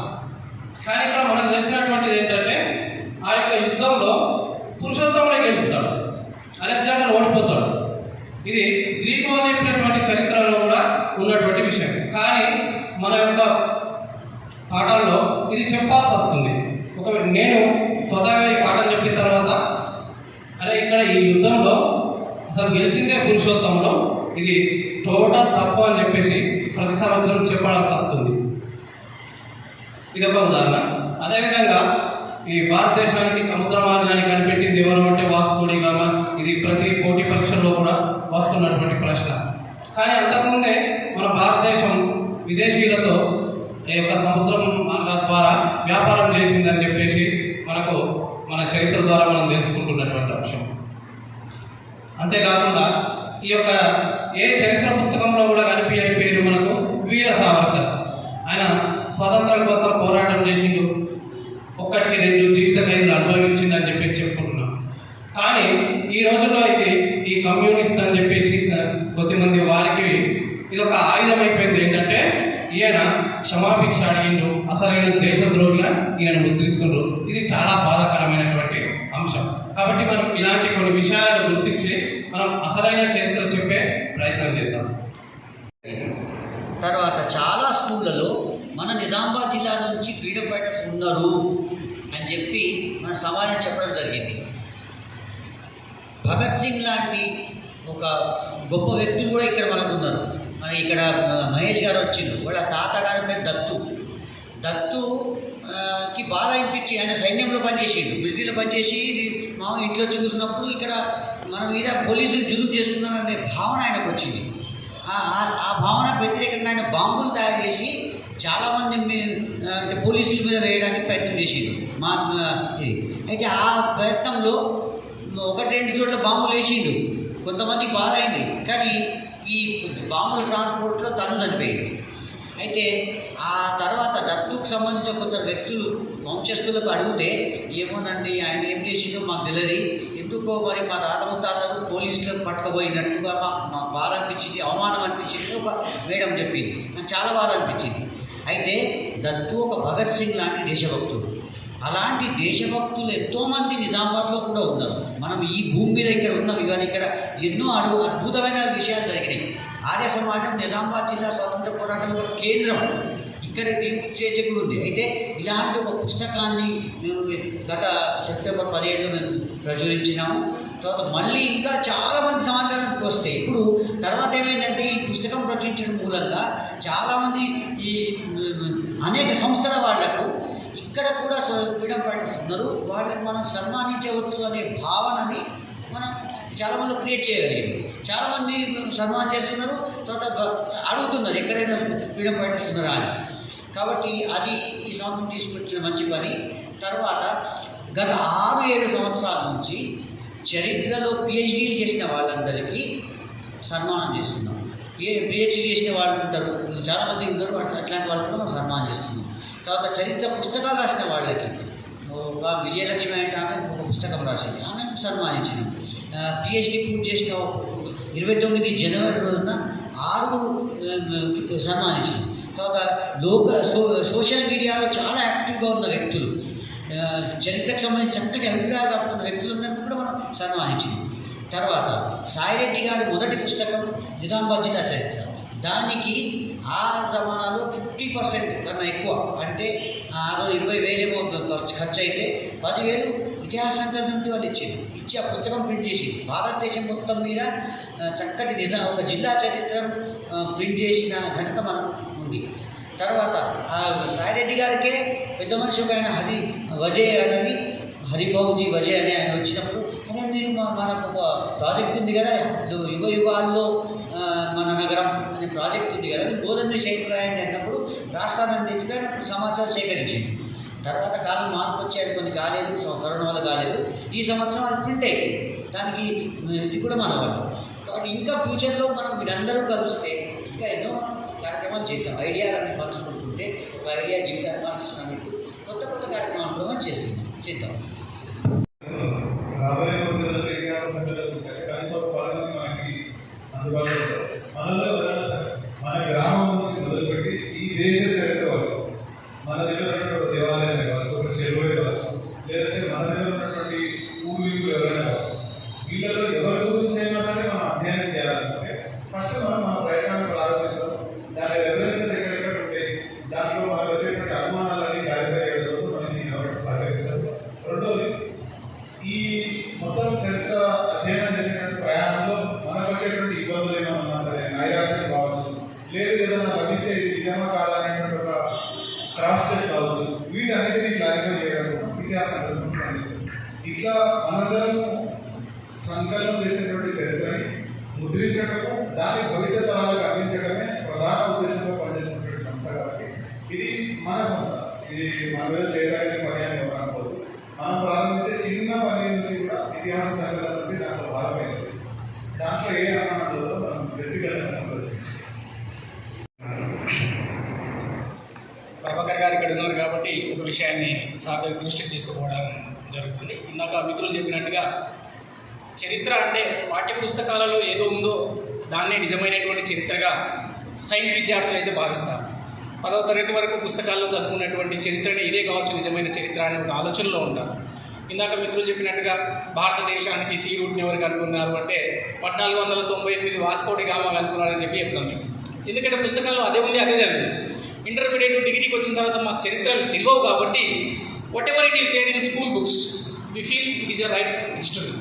అట్లాంటి అదే నిజమైనటువంటి చరిత్రనేమో అంటున్నాం. కాబట్టి ప్రభాకర్ గారు ఇక్కడ ఉన్నారు కాబట్టి పుస్తకాల్లో ఉన్నటువంటి చరిత్ర మీరు ఇందాక అన్సంగ్ హీరోల గురించి మీరు చెప్తున్నారు కాబట్టి ఏ పుస్తకంలో కూడా మీరు 6వ తరగతి నుంచి 10వ తరగతి పుస్తకాల్లో తీసుకుంటే భారతీయుల యొక్క వీరత్వం గురించి ఏ పుస్తకంలో కనిపించదు. పెద్దగా ఉన్నటువంటి పరిస్థితులు అయితే లేవు చరిత్ర పుస్తకాలు. కాబట్టి అట్లాంటి ఇతిహాస సంకలన సమితి నుండి కానివ్వండి, లేదా ప్రభుత్వం నుంచి కానివ్వండి, కొన్ని నిజమైనటువంటి చరిత్రలు కనుక పాఠ్య పుస్తకాల్లో మీరు వచ్చేటట్టు చూస్తే చాలా సక్సెస్ఫుల్గా ఉంటుంది. నిజమైనటువంటి చరిత్రను తెలుసుకున్న వాళ్ళుగా ఉంటాం. చరిత్ర అంటే మళ్ళీ వివిధ వ్యక్తుల యొక్క దృష్టికోణం వివిధ రకాలుగా ఉన్నటువంటి పరిస్థితి. ఇప్పుడు ఫర్ ఎగ్జాంపుల్ తెలంగాణ ఉద్యమాన్ని తీసుకున్నట్లయితే తెలంగాణ ఉద్యమంలో అనేక మంది వీరులు అసువులు బాసినటువంటి పరిస్థితి. కానీ ఒక 20 ఏళ్ళ 30 ఏళ్ళ తర్వాత వివేక్ గారు రాసినటువంటి చరిత్రనే చరిత్ర పుస్తకంలోకి వచ్చే అవకాశాలు ఉన్నాయి. కేవలం గౌరవ ముఖ్యమంత్రి గారు ఆయన హంగర్ స్ట్రైక్ చేశారు కాబట్టి తెలంగాణ ఏర్పడడం జరిగింది అనేటువంటి విషయాలు చిన్న చిన్న పిల్లలకు తెలిసేటువంటి పరిస్థితులు ఉన్నాయి. అంటే ఏ విధంగా చూడాలి చరిత్రని? ఆ పుస్తకాల్లో వస్తుంది కాబట్టి అవే చదువుతారు పిల్లలు, ఇదే నిజమేమో అనుకుంటారు. ఈరోజు మనం ఈ కాలంలో మనం ఉన్నాం కాబట్టి అరే అది కాదు నిజమైనటువంటి చరిత్ర, ఇంతమంది ఇన్ని రకాలుగా ఉద్యమాలు చేశారు. 1969 ఉద్యమం ఉండే, 90లో వచ్చినటువంటి ఉద్యమం ఉండే, తర్వాత వచ్చినటువంటి ఉద్యమం ఉంది అని చెప్పేసి మనం చెప్పగలుగుతాం ఏ విధంగా జరిగిందని. కానీ ఒక 20-30 ఏళ్ళ తర్వాత పరిస్థితి ఇప్పుడు ఉన్నటువంటి యంగ్ పిల్లలకి వాళ్ళకి ఏం తెలుస్తుంది. కాబట్టి చరిత్ర అనేది ఏ విధంగా చూడాలి? ఒక కోణంలోనే చూడాలా? ఒకరు రాసిన పుస్తకమే ఫైనలా? ఇప్పుడు భారతదేశ చరిత్ర కూడా అదే పరిస్థితి. ఇప్పుడు ఈ డిగ్రీ పుస్తకాల్లో తీసుకుంటే ఏన్షియంట్ ఇండియన్ హిస్టరీ అని ఫస్ట్ ఇయర్లో చెప్తున్నారు, సెకండ్ ఇయర్కి రాగానే మిడేవల్ హిస్టరీ అని చెప్తున్నారు, ఫైనల్ ఇయర్కి రాగానే మోడర్న్ హిస్టరీ అని చెప్తున్నారు. మిడేవల్ హిస్టరీ తీసుకుంటే నాకు 1526 బాబర్ ఇబ్రాహిం లోడిని ఓడించి మొఘలు సామ్రాజ్యాన్ని స్థాపించిండు. అక్కడ నుంచి మొదలు పెట్టుకొని భారత స్వాతంత్రోద్యమం దాకా నా సెకండ్ ఇయర్ పూర్తయిపోయింది. చదివింది ఏంటి అంటే బాబర్, అక్బర్, హుమాయూన్, జహంగీర్ వీళ్ళ గురించి తప్ప నేను భారతదేశంలో ఉన్నటువంటి నా శివాజీ గురించి నేను చదవలేదు, రాణా ప్రతాప్ గురించి నేను చదవలేదు, నాకు తెలియదు కూడా వాస్తవానికి. సో ఇట్లాంటివి ఉన్నాయి కాబట్టి పాఠ్య పుస్తకాలలో కనుక చరిత్రను మీరు మార్చినట్లయితే వాస్తవానికి మిగతా మిత్రులందరికీ కూడా ఈరోజు సైన్స్ చదువుకున్నటువంటి విద్యార్థి కానివ్వండి, ఇంజనీరింగ్ చదువుతున్నటువంటి విద్యార్థి కానివ్వండి, వాళ్ళ చరిత్ర గురించి తెలిసే అవకాశం ఉంది. ఈరోజు ఇంటర్మీడియట్ సైన్స్ ఇంజనీరింగ్ చదువుతున్నటువంటి విద్యార్థులకు మీ భారతదేశ చరిత్ర ఏంటయ్యా అంటే ఏం చెప్పలేని పరిస్థితి. వాడు గర్వంగా ఫీల్ కానటువంటి పరిస్థితి. ఎప్పుడైతే తనకు చరిత్ర తెలుస్తుందో అప్పుడు గర్వంగా ఫీల్ అవుతాడు. నా తాత ముత్తాతల గురించి నాకు తెలిస్తే అరే నేను పలానా వంశానికి సంబంధించినవని కానీ గట్టిగా చెప్పుకోగలుగుతాడు వాడు. కానీ పరిస్థితి ఏంటి అంటే వాడు 10th క్లాస్ దాకా వాడు ఏ చరిత్ర జరిగినటువంటి పరిస్థితులు లేవు. తీరా ఇంజనీరింగ్కి వచ్చిన తర్వాత అసలు దేశం పట్ల ప్రేమ లేకుండానే పోతుంది. ఇందాక మన మిత్రులు అడిగినారు కేవలం హిందువులు మాత్రం ఎందుకు టార్గెట్ అవుతున్నారంటే కారణం అదే. నీ చరిత్రనే తెలియదు, నీ సంస్కృతి తెలియదు, ఏమీ తెలియదు. వాడు మతం మారినటువంటి వ్యక్తి నీకు ఖచ్చితంగా నిన్ను ఎవడొచ్చి ఇట్లా ఊపినా ఊపుతున్నావు భయ్ గట్టిగా వచ్చి ఇది కాదని చరిత్ర గిదని ఎవడని చెప్పినా అదే అవచ్చు అని చెప్పి తలగొస్తున్నాడు. కారణం ఏంటంటే చదవడం లేదు, సంస్కృతి గురించి తెలియడం లేదు. ఇందాక మిత్రులు నాకు చాలా పుస్తకాలు ఉన్నాయని వాస్తవానికి మనం అవన్నీ చదువుతాం. బయట అనేక పుస్తకాలు ఉంటాయి, అనేక వ్యక్తులు రాసినటువంటి పుస్తకాలు ఉంటాయి. కానీ కెరీర్ ఓరియంటెడ్లో కేవలం పాఠ్య పుస్తకాలు చదువుకొని ఎప్పుడు ఉద్యోగం కొడదామన్నట్టు గ్రూప్ 1 గ్రూప్ 2 చదువుతున్నటువంటి విద్యార్థులు కూడా చరిత్ర ఏం చరిత్ర చదువుతున్నారు. వాళ్ళ ఆఫీసర్లు వాళ్ళకి అడిగితే చరిత్ర కూడా వాళ్ళ పుస్తకాల్లో ఉన్నటువంటి చరిత్రనే చెప్తారు తప్ప నిజమైనటువంటి ఎవరో వ్యక్తులు రాసినటువంటి చరిత్రను చెప్పలేదు. కాబట్టి మీరు కేంద్ర ప్రభుత్వానికి రిప్రజెంట్ చేస్తున్నారు కాబట్టి my humble request with you, please పాఠ్య పుస్తకాలలో ఏమైనా మార్పులు వచ్చే విధంగా ప్రయత్నం చేస్తే చాలా బాగుంటుంది. Thank you. మరి మన ఇంట్లో మొదలైన చరిత్ర ఎక్కడ దాకా వెళ్తుంది? ఇంకొక ప్రశ్న, ఎక్కడ దాకా వెళ్తుంది? నాకు సంబంధించిన నా పూర్వీకుల్ని దాకా వెళ్ళాలి. నా పూర్వీకులు ఎంతమంది నాకు తెలుసు, నలుగురు నాకు తెలుసు, నేను గర్వంగా చెప్తున్నా. మీ పిల్లలకి ఎంతమంది తెలుసు? నువ్వు తప్పించి మీ తాత తెలుసు. చరిత్ర ఎక్కడ తెలుస్తున్నా? నువ్వు తప్పించి మీ తాత పేరు తెలియదు. చాలామందిని అడుగుతున్నా నేను, మా స్కూల్లో పిల్లలు కానీ బయట పిల్లలు అడుగుతున్నా. నువ్వు మీ నాన్న, మీ తాత ఫోటో తెలియదు, పేరు తెలియదు, ఏం చేస్తుండో తెలియదు, ఎట్లా ఉండడో తెలియదు. ఇది చరిత్రని మనము బలపడుతున్నట్టు. సో చరిత్రకి మూలాధారమైన మన ఇంటి నుంచి చరిత్రకి ఆధారాలు మొదలు వచ్చేది ప్రపంచంలో ఎక్కడో ఒక స్థాయికి వెళ్తాం. అందులో బాగా సార్ చెప్పిన సూటి ప్రశ్న ఏంటంటే, సార్ అన్నది కరెక్ట్ 100%. అయితే ఇప్పుడు DDR విషయంలో రెండు చెప్పాల్సిన భక్తులు వచ్చి సార్ అడిగింది కాబట్టి ఆయన పర్సనల్ ఇంకా క్లియర్గా చెప్తాను. ఇప్పుడు ఆజాదీక అమృత్ మహోత్సవం కింద 75 సంవత్సరాల వసంతాల వజ్రోత్సవ వేడుకలు దేశవ్యాప్తంగా జరుగుతున్నాయి. దానిలో భాగంగా ఒక భాగం ఏంటంటే, చరిత్రాత్మకంగా ఎవరైతే కనిపించనటువంటి స్వాతంత్ర సమరయోధులు ఉన్నారో వాళ్ళని తీసుకొచ్చి వాళ్ళ చరిత్రని ప్రపంచానికి అందించేటటువంటి బృహత్మైన కార్యక్రమం భారతదేశం తరఫున, మినిస్ట్రీ ఆఫ్ కల్చర్ తరఫున, దాని నుంచి CCR నుంచి మేము ఇప్పుడు ఈ కార్యక్రమం మొదలు పెడుతున్నాం. అనగా ఈ జిల్లాలో జస్ట్ ఒక 4 నెలల కిందటి మా దాకా ఆలోచించినట్టయితే చరిత్రకి సంబంధించిన ఆనంద్ సారే అధ్యాయంలో నాకు 500 మంది చరిత్రకారులు స్వాతంత్ర సమరయోధులు ఉన్నట్టు నాకు సమాచారం సారే ఇవ్వడం, బేసికల్లీ సారే స్టార్ట్ చేయించారు. అయితే ఆ లెక్కన మరి నిజంగా గవర్నమెంట్ ఆఫ్ ఇండియా దగ్గర ఇప్పుడు చరిత్ర చూడాలంటే సార్ అన్నారు ప్రశ్న, పుస్తకాలు చదివితే సార్ ఎవరిదో వస్తుంది, వాస్తవంగా మన దగ్గర ఉన్న వ్యక్తులే మనకు కనపడట్లేదు. లేదు, వాస్తవం అదే జరుగుతుంది. మరి ఆ పరిస్థితిలో భారతదేశం ఏమని ఆలోచించిందంటే, మీ దగ్గర ఉన్నటువంటి చరిత్రకారులు అసలైన చరిత్రకారులు బయటకు తీయండి, కానీ మన చేతుల్లో పెట్టేది. ఇప్పుడు ఆ అంశం భారతదేశం మొత్తం నడుస్తుంది. ఆ లెక్కన మన జిల్లాలో ఒకే ఒకరు MN రెడ్డి గారు, నారాయణ రెడ్డి గారి పేరు మాత్రమే అక్కడ ఉండింది. అది కూడా మకరంద్ అని చెప్పి మన IAS గారు ఉన్నారు, ఆయన మాత్రం అప్లోడ్ చేశారు. అప్పుడు IAS తనకు ఆపర్చునిటీ తనకు అప్లోడ్ చేశారు. మరి మిగతా వాళ్ళంతా లేరా? 500 మంది ఉన్నారు. మరి వాళ్ళని ఎప్పుడు అప్లోడ్ చేయాలా? మరి ఆ భాగస్వామ్యంలో మేము కూడా అందులో వెళ్ళడం మూలాన మేము చరిత్రకారుల అంశం తీసుకొస్తున్నాము. ఇప్పటికి 150 చరిత్రలు అప్లోడ్ చేసాము. అందులో ఒక 10-15 ఆల్రెడీ పోర్టల్లోకి వెళ్ళిపోయినాయి. వాళ్ళ చరిత్ర ఎక్కడ నిక్షిప్తమైందంటే government of India ministry of కల్చర్లో నిక్షిప్తమైంది. మినిస్ట్రీ ఆఫ్ కల్చర్ దాన్ని ఏం చేస్తుంది, సేమ్ పోర్టల్ ఇది అవునా కాదా అని చెప్పి స్టేట్కి పంపిస్తుంది. స్టేట్ ఎక్కడ పంపిస్తుంది? డిస్ట్రిక్ట్ పంపిస్తుంది. డిస్ట్రిక్ట్లో కన్ఫర్మ్ అవుతుంది. అయిన తర్వాత దాన్ని ఏం చేస్తారంటే వివిధ రకాలైన వాళ్ళ మినిస్ట్రీస్ ఉంటాయి సెంట్రల్ గవర్నమెంట్లో. అది ఉమెన్ రిసోర్స్ కావచ్చు, ఎడ్యుకేషన్ కావచ్చు, కల్చర్ కావచ్చు, ఏ డిపార్ట్మెంట్ అయినా సరే అక్కడ ఉన్న చరిత్ర తీసుకుంటుంది. అటువంటిప్పుడు ఎడ్యుకేషన్ డిపార్ట్మెంట్ కూడా ఇక్కడ లోకల్ చరిత్రకి ఇంపార్టెన్స్ ఇచ్చినప్పుడు లోకల్ చరిత్ర సంబంధించిన సంబంధికులు, ఉదాహరణకి ఇప్పుడు సార్ చెప్పారు ఒక ఉదాహరణ, ఇప్పుడు మన మిత్రులు ఇక్కడే మన మధ్యలో ఉన్నారు, ఇప్పుడు ఆనంద్ సార్ చెప్పారు. అదేవిధంగా వాళ్ళ తాతకు సంబంధించిన అంశాన్ని చాలా బ్రహ్మాండంగా నేను రాసి పంపించాను, అది అప్లోడ్ అయింది. ఇప్పటికి కూడా మీరు పోర్టల్లో చూడవచ్చు ఆ సార్ యొక్క హిస్టరీని. ఆ విధంగా హిస్టరీని లోకల్గా మన SCRT కానీ NCRT కానీ కొత్త పుస్తకాలు పబ్లిష్ చేసినప్పుడు టీచర్లందరికీ, సమాజంలో ప్రతి ఒక్కరికి అవకాశం కల్పిస్తుంది. మీ దగ్గర ఉన్నటువంటి సమాచారం ఏమన్నా ఇస్తారా అనే అవకాశం ఇస్తుంది. ఆ టైంలో మనం స్పందిస్తే మనం పంపించవచ్చు. మనం స్పందించలేకపోయినట్టయితే అక్కడున్న కేంద్ర ప్రభుత్వం దగ్గర ఉన్నటువంటి ఈ సమాచారం వాళ్ళు తీసుకొని డైరెక్ట్ పుస్తకాలు పబ్లిష్ చేసే అవకాశం ఉంది.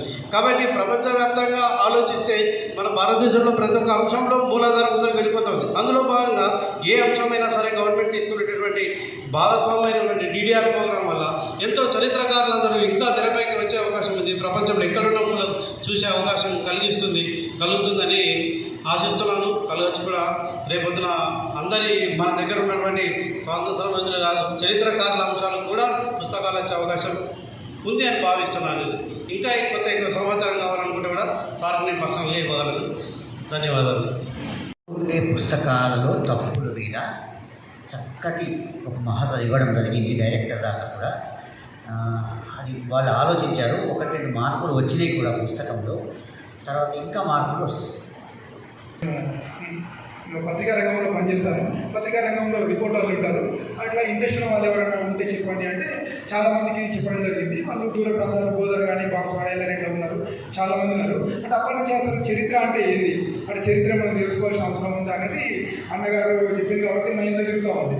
అయితే నేను సిన్నపల్లి నా వ్యక్తిగత పని మీద సిన్నపల్లి పోయితే అక్కడ జానకిబాయి సంస్థానం ఉంది. సంస్థానం దగ్గర నేను మా మిత్రులను కలిసి ఫోటో దిగినాము. తిరిగిన తర్వాత జానకిబాయి, సరే జానకిబాయి అన్నప్పుడు జానకిబాయి ఇంటి పేరు ఉంటుంది. అయితే అక్కడ వెంటనే ఇంటి పేరు తెలవాలంటే ఏం చేయాలని చెప్పి నెట్లో సెర్చ్ చేస్తే ఈనాడు పత్రిక ఒకటి పాత క్లిప్పింగ్ వచ్చింది. దాని మీద చీలం జానకిబాయి అని ఉంది. సరే చీలం జానకిబాయి అని చెప్పి నేను స్టేటస్ పెట్టుకున్నా. అయితే ఈ రోజు నేను మీటింగ్కు రాగా అక్కడిక్కడ జానకిబాయి ఒకటి కోట ఏదో ఉంది కదా, అక్కడ చూసినది శీలం జానకిబాయి అని ఉంది. అంటే చీలం జానకిబాయ శీలం జానకిబాయ అనేది అంటే చరిత్ర, అంటే సరైన చరిత్ర మనకు తెలియాలి. ఇంకొకటి సంఘటన కూడా జరిగింది. నేను వాళ్ళ పొద్దున వాట్సాప్ గ్రూప్ చూసేసరికి ఛత్రపతి శివాజీ మహారాజ్ దిమ్మదుర్తి గ్రామం మనకు గ్రూప్ నుండి ఆ గ్రూప్లో మా ఊరి వాళ్ళందరినీ జాయిన్ చేసారు. కొద్దిసేపు అయిన తర్వాత మా ఊరికి ఫోన్ వచ్చింది. సార్ మా ఇంటి దగ్గర కొద్ది స్థలం ఉంటుంది, ఆ ఇంటి దగ్గర శివాజీ మహారాజు విగ్రహం పెట్టాలనుకుంటున్నాము సరే అన్నాడు. సరే ఇలా మంచి దగ్గర స్థలం ఉంది అని. మరి శివాజీ మహారాజు గురించి మీకు ఏమైనా తెలుసా, శివాజీ మహారాజు ఎప్పుడు పుట్టిండు అంటే మాకు ఏం తెలియదు సార్. శివాజీ మహారాజు అందరూ బజరంగ దళ్ కానీ వీళ్ళందరూ చెప్తున్నారు, ప్రతి ఊరికి ఒక స్టాచ్యూ పెడుతున్నారు కాబట్టి మేము కూడా పెట్టుకుంటాం అనుకుంటున్నాము అని అన్నారు. సరే సార్ మీరు అడిగింది కదా, మరి శివాజీ మహారాజు గురించి గ్రూప్లో మొత్తం చెప్పండి, శివాజీ మహారాజ్ చరిత్ర ధైర్యసాహసాలు చెప్పండి అని అన్నారు. అప్పుడు ఒకసారి మన ఆర్ఎస్ఎస్ మీటింగ్లో పోతే శివాజీ యొక్క అంటే నైపుణ్యత అంటే ఆయన పరిపాలించినప్పుడు ఆయన ఎలాంటి కౌశల్యం ఉన్నది, ఆ కాలంలోనే వైమానిక దళాలు అంటే ఓడల ద్వారా వాణిజ్యం నడపడము, కోటలను నిర్మించడము, ఆ తర్వాత కోటలు నిర్మించడమే కాకుండా కోటలను ఎట్లా దాన్ని సంరక్షించుకోవాలి, తర్వాత మనలోనే శత్రువులు ఉంటారు కాబట్టి అంతర్గత శత్రువుల నుంచి ఎట్లా రక్షించుకోవాలనేది బుక్లకు సమయం దొరికినప్పుడల్లా చదువుతూ ఉంటే అవి చదివి మంచి దాన్ని వాట్సాప్లో టైప్ చేసి పెడతా ఉంటే అందరూ చాలా మంచి విషయాలు అంటే చరిత్ర అందరికీ తెలుసుకునే అవగాహన ఉంటుంది. కానీ చరిత్ర కోసము సమయాన్ని కేటాయించే వ్యక్తులు దొరకాలి. అట్లాంటి వ్యక్తులను మీరు క్రోడీకరిస్తున్నందుకు మీ అందరికీ ధన్యవాదాలు. ఇందూరు నగరం అంటే ఏంటి కొంతమంది తెలియదు. అప్పుడు చెప్తారు మన ఇందూరు నిజామాబాద్నే ఇందూరు అంటారు. ఇందూరు నగరాన్ని ఎందుకు వచ్చిందని నన్ను అడిగినప్పుడు నాకే తెలియదు, కానీ మన నిజామాబాద్ పేరు ఇందూరు అని తెలుసు. అది ఎందుకు వచ్చిందని మీరు చెప్పాలి. అది కాకుండా నిజామాబాద్ కూడా ఎందుకు వచ్చింది, అది ఒక చిన్న ప్రశ్న. ఆ కాలంలో మమ్మాయి దేవత అంటే ఇనుము దేవత. ఇనుము యొక్క మార్కెట్ ఎక్కడైతే ఉంటుందో ఆ మార్కెట్ దగ్గర దేవాన్ని కూర్చోబెడతారు. ఇనుము వల్ల లాభం రాని, ఇనుము వల్ల ఎవరికి హాని జరగకపోని అని ఆ మమ్మాయి దేవతను పూజ చేస్తారు. అక్కడ మమ్మాయి దేవత ఉంది కాబట్టి ఇనుము ఊరు అనేది వచ్చింది కాబట్టి ఇందూరు అని ఏర్పడిందని మనం చెప్తుంటాం. ఆ తర్వాత 1905లో చిన్నపల్లి రాణి కృషి ఫలితంగా హైదరాబాద్ నుంచి ఇక్కడికి మన ఊరికి, మన ఊరి నుంచి నాందేడ్ ఔరంగాబాద్కి రైల్వే లైన్ ఏర్పడింది. రైల్వే లైన్ ఏర్పడినప్పుడు ఆ రైల్వే స్టేషన్కి ఇందూరుకు దగ్గరగా ఉండే రైల్వే స్టేషన్ని అప్పుడు మహబూబ్ అలీ రాజు పాలించేవాడు. ఆయన పేరు మీద మహబూబ్ నగర్లో మహబూబ్ నగర్, నిజామాబాద్లో నిజామాబాద్ అని ఏర్పాటు చేశారు. అది రైల్వే స్టేషన్ పేరుగా ఉండేది. కానీ తర్వాత ఇప్పుడు మన ఈ ఊరు అప్పటి ఊరు గోలర్మాన్ దాకానే ఊరు. గోలర్మాన్ దాటితే అంతా అడవులే, ఎక్కడ లేవు. ఈవెన్ మీరు 50లో కూడా 1950లో కూడా గోలర్మాన్ దాటితే అక్కడక్కడ ఇల్లు ఉండే తప్ప లేవు. కాబట్టి గోలర్మాన్ నుంచి కోట నిజామాబాద్ రైల్వే స్టేషన్ వరకు కూడా ఎక్కడ మధ్యలో ఏం లేకుండే. అప్పుడు 1905లో నిజామాబాద్ అని రైల్వే స్టేషన్కి పేరు పెట్టింది. తర్వాత ఊరంతా అక్కడ దాకా వేసాడు, నిజామాబాద్ అయిపోయింది. కాబట్టి ఈ విధంగా చెప్పండి. ఇంద్రప్రస్థాపురం ఒక సంవత్సరం 1000 సంవత్సరాల కింద కట్టబడింది. ఇంద్రప్రస్థపురికి సంబంధించిన భాగంగానే ఇందూరుగా మార్చబడింది అనే అంశం మనకు తెలుస్తుంది. లోకల్ కల్చర్ సంబంధించిన కల్చర్లు, గ్రామ దేవతలకు సంబంధించిన అంశం కూడా చరిత్ర డాక్టర్ త్రివేణి గారు మేడం ఢిల్లీ యూనివర్సిటీలో పనిచేశారు. ఆ మేడం కూడా జిల్లాలో చరిత్ర కింద చాలా అంశాలు రాశారు. అందులోనే కొండలరాయుడు, భోగం సాని అనే 2 ప్రతిభలు కూడా మన చరిత్రకి మూలాధారాలైనటువంటి మన గ్రామ దేవతలు పూజిస్తాం. అందులో వాళ్ళిద్దరు అన్నట్టు అవి 2 కూడా వాటి గురించి చరిత్ర గురించి చాలా బాగా రాశారు మేడం గారు. డాక్టర్ త్రివేణి తెలంగాణ యూనివర్సిటీలో ప్రొఫెసర్గా పనిచేస్తారు. ఆ 2 ప్రతిమలు కొండల నాయుడు, భోగంసాని ఆయన భార్య. ఆ 2 ప్రతిమల్ని మనం ప్రతి సంవత్సరం చేసే గ్రామ దేవతలు భావించి బొమ్మల్ని తయారు చేస్తాం అనే విషయం కూడా మన నిజామాబాద్ చాలా ప్రసిద్ధమైంది. Thank you.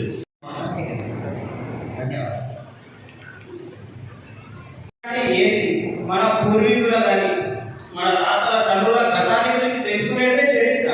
మనం చదువుకుంటాం, ఎప్పుడో చిన్నప్పుడు చదువుకుంటాం. అసలు చంద్రగుప్తుడు ఎవరు? చంద్రగుప్తుడు ఒక గొర్రె కాసుకునే కాపరి. ఆ గొర్రె కాసుకునే కాపరి అఖండ భారతాన్ని చేసిన చాణక్యుని చరిత్ర ఎవరికి తెలియదు. చంద్రగుప్త మౌర్యుని కానీ, నందుల గురించి కానీ, కుషాణులు, కూనులు, హీనులు, మన శాలివాహనులు ఇలా చరిత్ర గురించి ఎవరికి తెలియదు. ఈ చరిత్ర తెలుసుకోవాలంటే ఎట్లా? దానికి ఏ విధంగా మేము తెలుసుకోగలుగుతాం? దాని గురించి చంద్రగుప్తుని తీర్చిదిద్దిన చాణక్యుని చెదురదేది, జగద్గురులకు రంగులద్దిన శంకరుని ఆ ప్రతిభ ఏది? ఏది నీది వీర విక్రమ గణ పరాక్రమము? ఏది నీది వీర విక్రమ గణ పరాక్రమము? ఇటువంటి చరిత్ర అనేది తెలుసుకుంటే మనలో ఉన్న పోటీతత్వం కానీ, పౌరుషం కానీ అని తెలుస్తుందని యువకులు ఇప్పుడున్న నేటితరం యువత మొత్తం అశ్లీలతకి, దానికి బానిసైన మత్తుకి, మొత్తం నశాకి బానిసైపోతున్నారు. ఈ చరిత్ర అనేది మన చరిత్ర తెలిస్తే కొంతమంది దాని గురించి బయటకు వచ్చేసి మన హిందుత్వం మీద కొద్ది అవగాహన కలుగుతుందని అంటే అటాచ్మెంట్ ఉంది. అలాగే మన హిందువులో చూడండి సార్, ఛత్రపతి శివాజీ మహారాజ్ కాలంలో సమర్థ రామదాసు ద్వారా రామమఠం నిర్మించబడింది, దత్తమఠం ఉంది. చాలా శాతం వరకు మరాఠా వాళ్ళ యొక్క విషయాలు నిజామాబాద్పై చాలా వరకు ఉన్నాయి సార్. అంతే అవే కాకుండా ఎన్నో పాత దేవాలయాలు కూడా ఉన్నాయి సార్. దాంతో కూడుకున్నటువంటి అనుబంధం ఇప్పటికీ ప్రజలకి ఉంది సార్. అలాగే హిందువులకు సంబంధించినటువంటి దేవాలయాలను ఒక చరిత్రగా రాస్తే, భారతీయ ఇతిహాస సంఘాల సమితి హిందువుల శాఖ ద్వారా మనం ఆ ప్రయత్నం చేస్తే బాగుంటుంది అనిపిస్తుంది సార్. ఎందుకంటే సార్ ఇప్పటికున్న ప్రజెంట్ సిచ్యువేషన్లో అందరు బిజీ సార్. ఎవరైనా సరే సార్ బాగా ఇంట్రెస్ట్ లేకపోతే అట్లా నేను బిజీ అని అంటారు, అందరూ ఎంప్లాయ్ ఇస్తారు. అయితే కొన్ని భక్తి అనగానే కాబట్టి కొద్దిగా ఏర్పడే అవకాశం ఉందేమో, అలా అని ఈ చరిత్ర మీద కూడా కొంచెం అవగాహన పెరిగే అవకాశం కూడా ఉందేమో అని నా అభిప్రాయం సార్. అలాగే మీరు చొరవ తీసుకొని ఇతిహాస సంఘాల సమితి హిందూ శాఖ వారి ఆధ్వర్యంలో మన ఉమ్మడి నిజామాబాద్ జిల్లా, కామారెడ్డి, నిజామాబాద్ 2 జిల్లాలో కలుపుకొని ఎన్నో పాత దేవాలయాలు ఉన్నాయి. దాని మీద మన శాస్త్రుల గ్రామ శాస్త్రి గారు, నేను శివసాయిరెడ్డి సార్ కూడా రాశారు సార్. దాన్ని ఇంకా కొంచెం డీప్గా మనం రాద్దామని కోరుకుంటాను సార్. ధన్యవాదాలు. తప్పకుండా అందరూ సమాజంలో మనిషికి క్యాన్సర్ వ్యాధి ఎట్లయితే వ్యాపించి నశిస్తారో అదేవిధంగా ఇప్పుడు భక్తి మార్గం, మన హిందూస్కి భక్తి చాలా, ఆ భక్తిలో మునిగిపోయి అందరికీ తను కూడా నాశ అయిపోతాడు. అంటే వాస్తవికానికి దూరమవుతున్నాడు. అది నాకు అనిపిస్తుంటాయి, అవునా కాదని తెలియదు. అయితే ఈ రోజులలో సాయిబాబా అంటారు. అయితే కొంతమంది ఏమంటారంటే సాయిబాబా ఝాన్సీ లక్ష్మీబాయికి చావడానికి ఇవ్వాలని చెప్తుంటారు. వాస్తవాలు తెలియక దుర్మార్గులకు మనం పూజించడం, అదే వైపు ఇది చేయడము, మన ఏదైతే శక్తి ఉంటుందో దాన్ని మనం కోల్పోతున్నాం. అసలైన మన హిందుత్వాన్ని నిలబెట్టకపోతున్నాం. అయితే దీని మార్గంలో మనం ఫస్ట్ హిందువులము అందరం బుట్టు పెట్టుకొని, మనకు చరిత్ర ఉంది, కొద్దో గొప్ప నాకంటే మీకు బాగా తెలుసు, మీకంటే ఇంకా వాళ్ళకి బాగా తెలుసు, ఆ రూట్లో పోతే బాగుంటుందని నా ఉద్దేశం. ఆఫీసర్గా పనిచేస్తున్నాను ఇక్కడ నిజామాబాద్లోనే. అయితే ముఖ్యంగా మనం చరిత్ర అంటే మన భారతదేశ చరిత్రను చూస్తే మనకు ఉన్న పుస్తకాలు ఎట్లా ఏర్పరచబడ్డాయి, మనకు వచ్చిన చరిత్ర పుస్తకాల్లో ఎలా ఉంది అనే విషయాన్ని ఆలోచిస్తే 1947లో మనకు స్వాతంత్రం వచ్చిన తర్వాత మన చరిత్ర రాసుకోవాలి అనే ఒక ఉద్దేశం ఏర్పడ్డ తర్వాత జవహర్లాల్ నెహ్రూ గారి అధ్యక్షుడు, అంటే ఆయన ప్రెసిడెంట్, ఆయన ప్రైమ్ మినిస్టర్గా ఉండే, పిఎంగా ఉండే, ఆయన ఒక త్రిసభ్య కమిటీని ఏర్పాటు చేయడం జరిగింది. దానికి తారాచంద్ గారు అధ్యక్షన త్రిసభ్య కమిటీ, ముగ్గురు మెంబర్ల కమిటీ ఏర్పాటు చేయడం జరిగింది. ఆ కమిటీ కూడా దేన్ని ప్రామాణికంగా తీసుకుంది అంటే జవహర్లాల్ నెహ్రూ గారు రాసిన డిస్కవరీ ఆఫ్ ఇండియాని ప్రామాణికంగా తీసుకొని మన చరిత్ర గ్రంథం రాయడం జరిగింది. ఇది మనకు చాలా వరకు తెలియని విషయం. ఇదొకటి. మళ్ళీ మన చరిత్రకారులంతా ఎట్లాంటి వాళ్ళు అంటే రొమిలా థాపర్ ఇట్లాంటి వాళ్ళు మన చరిత్రను రాయడం జరిగింది. అయితే ఈ తారాచంద్ కమిటీ రాసిన చరిత్ర గ్రంథం పూర్తిగా చదివిన తర్వాత జాతీయ భావాలున్న ఒక చరిత్రకారుడు ఆర్సి మజుందార్ అనే ఒక పేరున్న చరిత్రకారుడు దాన్ని ఏమని కోట్ చేయడం జరిగిందంటే, ఇది ఒక మేనిఫెస్టో, ఒక పార్టీ మేనిఫెస్టో. ఆ పార్టీ పేరు నేను తీయను, ఎందుకంటే చాలా వరకు పార్టీ కార్యకర్తలు ఉండిండొచ్చు, కానీ అదొక మేనిఫెస్టో లాగా పనిచేసింది.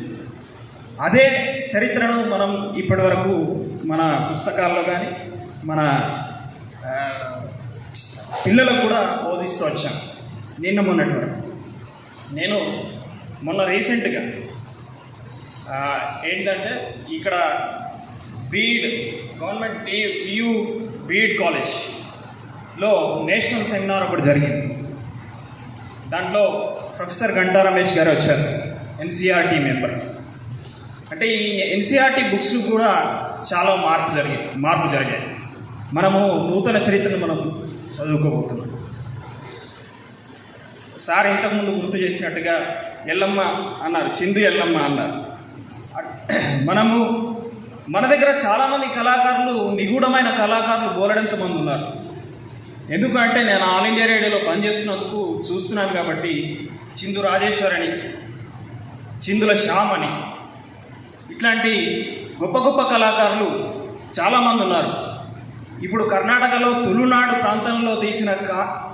ప్రాంతంలో ఉన్న కళ, ఆ కాంతారా సినిమా వచ్చి భారతదేశం అంతటా ఒక తులునాడు కళ ఏదైతే ఉందో, కాంతారా కళ బయటకు వచ్చిందో, మన చిందు కళ కూడా అట్లా ఏదో ఒకరోజు డెఫినెట్గా బయటకు వస్తుంది.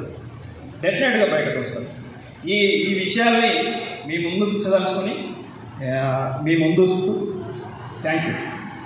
సేకరించి మనం ఇక్కడ స్థానికంగా నిలబడి ఆ సమాచారం సేకరించి ప్రపంచానికి చాటాలన్న భావంతో మనం ఇక్కడ ఈ సదస్సు ఏర్పాటు చేసినాం. కృషి చేద్దాం. చిందు ఎల్లమ్మ కాదు, శ్యామ్, రాజేశ్వరి, ఇంకా చాలామంది వేరే వాళ్ళు కూడా ఉండవచ్చు. కాబట్టి అట్లా చరిత్రకారులు అందరి సమాచారాన్ని మనం అందిద్దాం. ఈ ప్రయత్నం కోసం మనం ఇక్కడ సదస్సు ఏర్పాటు చేస్తాం.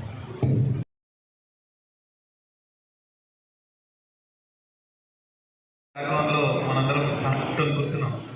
ధన్యవాదాలు.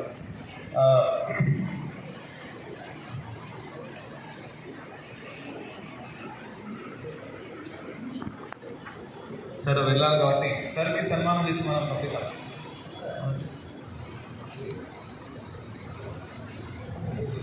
ఇతిహాస సంకలన సమితి తరఫున ఆంజనేయుల సరతని ఒక విన్నపం ఉంది. మీ అందరి ముందర ఇతిహాస సంకలన సమితి తరఫున ఒక చిన్న సత్కారాన్ని మనందరి చప్పట్ల మధ్యలో అందించాల్సిన ఆనందం కోరుతుంది. మనుషులు ఒక ఫోటో తీసుకోరా.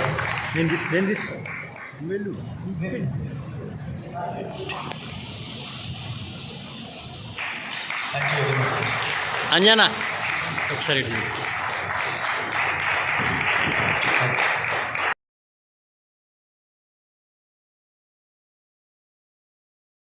అక్కడున్న పూజారులు, అక్కడున్న శిలాశాసనాలు, శిలాఫలకాలు, ఇది చేసిన కారణంగా 13 దేవాలయాల విషయం కొంతవరకు నేను సేకరించగలిగిన. అట్లా మనకి వ్యక్తిగతంగా నాకు దేవాలయాలు ఇష్టం ఉంది కాబట్టి నేను దేవాలయాల మీద మొదలుపెట్టినాను. అట్లా మనకి వ్యక్తిగతంగా ఇష్టమైనటువంటి టాపిక్స్ని ఇందాక సార్ చెప్పినట్టు టాపిక్ ఎంచుకోవటం అనేటువంటిది అత్యంత ముఖ్యమైన విషయం. ఎందుకంటే మనకి ఇష్టమైనది ఎంచుకుంటేనే మనం దాని మీద పని చేయగలుగుతాం. మళ్ళీ ఎవరో ఏదో చెప్పి ఇది చేయంటే మనం చేయము. కాబట్టి అట్లా మీకు వ్యక్తిగతంగా ఇష్టమైనటువంటి టాపిక్నే మీరు ఎంచుకొని రీసెర్చ్ ఎట్లా చేయాలా, మనం ఏ అంశాల మీద చేయాలనేది ఆ నుంచి ఒక 5 నిమిషాలలో బ్రీఫింగ్ ఇస్తారు. ఆ తర్వాత జాతీయ గీతంతో మన కార్యక్రమం పూర్తి చేయాలి. అద్భుతం, చాలా ఆనందంగా ఉన్నాను. నేను ఎంతో ఓపికగా మీరందరూ కూర్చున్నారు, ఎక్కడ లేదు. అయిపోయాకనే భోజనం చేసి వెళ్ళిపోవచ్చు అని అనుకున్నా కానీ మళ్ళా కలవాలనే ఒక స్వార్థం అనుకోండి, చిరు కోరిక అనుకోండి, ఎట్లా అన్నా కానీ అయితే కొన్ని హోంవర్క్లను మీకు ఇవ్వాలన్న భావన నాకు వచ్చింది. హోంవర్క్ అంటే ఆలోచించండి, మీరు మొత్తం ఇది చేసుకోండి. నగరంలో ఉండవచ్చు, గ్రామంలో ఉండవచ్చు. ఈ గ్రామంలో ఉన్న నగరంలో ఏం లేదు. ఫస్ట్ గ్రామంలో ఉంటే గ్రామానికి పేరు వస్తుంది. ఆ పేరు ఎలా వచ్చింది దాన్ని మీరు దాని సమాచారం సేకరించవచ్చు. ఇది 2 రకాలుగా, పుస్తకాల్లో ఎక్కడైనా ఉందా ఆ రకంగా తీసుకోవచ్చు. పెద్దవాళ్ళు, తాత ముత్తాతలు, కొంచెం 4 విషయాలు తెలిసిన వాళ్ళు, అట్లాంటి వాళ్ళని అడిగి కూడా మనం తెలుసుకోవచ్చు. మనకి ఇందూరు అనే పేరు వచ్చింది, నిత్యవర్షేంద్రుడి పేరు మీద. కానీ ఒక పరిశోధకుడు ఏమన్నాడు, ఇనుమూరు నుంచి వచ్చింది అన్నాడు. అంటే ఇక్కడ 2 రకాల పరిస్థితులు ఉంటాయి. పరిశోధకులు ఒక రకం ఉంటారు, స్థానిక చరిత్ర ఒక రకం ఉంటుంది. కాబట్టి మీ గ్రామ చరిత్రను మీరు గ్రామ పేరు ఎట్లా వచ్చిందో తెలుసుకోవచ్చు. తర్వాత మీ గ్రామంలో కోట, తర్వాత ఒక చున్నంతో తయారైన భవనము, లేదా ఏదైనా ఒకటి మనుషులు వాడని పాతదేమైనా ఉండవచ్చు. అలాంటి దేవాలయం కూడా ఉండొచ్చు, పాడుబడ్డ దేవాలయమైనా ఉండవచ్చు. పాడుబడ్డ దేవాలయం కూడా తప్పులేదు.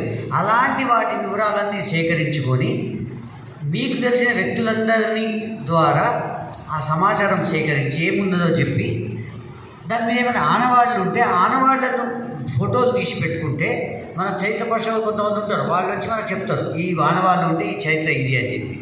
ఆ విధంగా కోటలు, నిర్మాణాలు, అంటే నిర్మాణం కూడా మనం చేసుకోవచ్చు. పెద్ద గడీలు ఉంటాయి, అట్లాంటి వాటిని కూడా మనం చేసుకోవచ్చు. తర్వాత ప్రధానంగా అన్ని ఊళ్ళో ఉండేవి దేవాలయాలు. దేవాలయంలో 2 రకాలు, ఒకటి రాతి దేవాలయం, ఇది సిమెంట్ దేవాలయం. రాతి దేవాలయం అనగానే మనసంతా నిండిపోతుంది. ఇక చరిత్ర కాబట్టి రాతి దేవాలయం అనగానే ఇక్కడ నిండా అందం నిండుతుంటారు. అంటే పాత చరిత్ర ఉంది.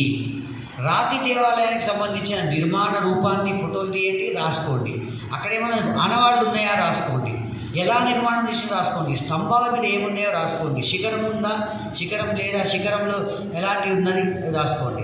ఆ విధంగా మీ ఊళ్ళో ఉండే దేవాలయాలు, ఆ తర్వాత అమ్మవారి గద్దెలు కూడా, ఈ అమ్మవారి గద్దెలు ఉంటాయి. ఏముండో గద్దె ఉంటుంది, అక్కడ ఏముండదు. సంవత్సరం కాగానే అక్కడ కొత్త బొమ్మ పెడతారు, అక్కడ పూజలు చేస్తారు. కాబట్టి అట్లాంటి అమ్మవారి గద్దెలు, వాటి వివరాలు కూడా మీరు రాసుకుంటే మీ ఇంట్రెస్ట్ పెడితే దాంట్లో కూడా ఒక ఇది అవుతుంది. తర్వాత నేను ఈ మధ్యన ఒక 4 years బ్యాక్ ఇదే గది వెనుక భాగంలో ఒక చక్రం పడి ఉండేదండి. నా మిస్టేక్ ఏమైంది అంటే నేను చక్రంని బాగా చూశాను. ఒక 10 నిమిషాలు దాన్ని నిక్కే చూసి ఏదేదో చేస్తే ఒక పెద్ద మనిషి అడిగింది ఇదేంటి చక్రం అని. అది నాకు తప్పు అయిపోయింది. నేను వెళ్ళి ఆర్కియాలజీ డాక్టర్ వాళ్ళని అడిగితే చక్రం తీసుకొచ్చి మన తిలక్ గార్డెన్ దాంట్లో పెడదామన్నారు. వాళ్ళు అన్ని డేట్లు ఇచ్చి చేసేటంటే వారం రోజులు తర్వాత చక్రం అక్కడ లేదు, ఎటు పోయిందో తెలియదు, చాలా రోజులు ఉన్నది. కాబట్టి అట్లా అనాథ శిల్పాలలాగా ఉంటాయి. మీ ఊళ్ళో కూడా అనాథ శిల్పాలు ఉండవచ్చు, ఆనవాళ్ళలో ఉట్టి రాతి బొమ్మలు ఉండవచ్చు, ఏదో ఒకటి ఉండవచ్చు. పగిలిపోయిన ఇంకోటి పాత, ఇప్పుడు విమానం ఒక గుడిలో ఒక విగ్రహం భగ్నమైపోతే దాన్ని పనికిరాదు, పూజకు పక్కకు పెడతారు. అట్లాంటి వాటి వివరాలు కూడా మీరు సేకరించగలిగితే దాంట్లో ఎంతో చరిత్ర మనకు కనిపిస్తుంది. అది కూడా ఫోటోలు, దాని సమాచారం సేకరిస్తే అది కూడా మనకు చరిత్రకు మనకు వస్తుంది. తర్వాత మోడర్న్ హిస్టరీలో చూసినట్టయితే తెలంగాణ ఉద్యమంలో, మీ ఊళ్ళో ఉండే తెలంగాణ ఉద్యమంలో పాల్గొన్న వ్యక్తులు ఉండవచ్చు, సంఘటనలు ఉండవచ్చు, అనేక ఆశ్చర్యకరమైన విషయాలు కూడా ఉండవచ్చు. రెంజన్లో ఒక ఆయన ఉన్నాడు, ఆయన మంగళ షాప్ నిర్వహిస్తాడు. వాళ్ళ ఇంట్లో వాళ్ళ అక్క కూతురు పెళ్ళి ఉంది. పాపం ఆయన మొదటి రోజు ఉద్యమం చేసి అన్ని చేసేసరికంటే ఎల్లుండి పెళ్ళి, వాళ్ళ ఉద్యమం చేసిండు. రాత్రి 12-1 అయింది, పోలీసులు వచ్చి ఆయన ఎత్తుకపోయి జైల్లో వేసేసాడు. తెల్లారి పాప ఆయన కన్యాదానం చేయవలసిన వ్యక్తి లేడు.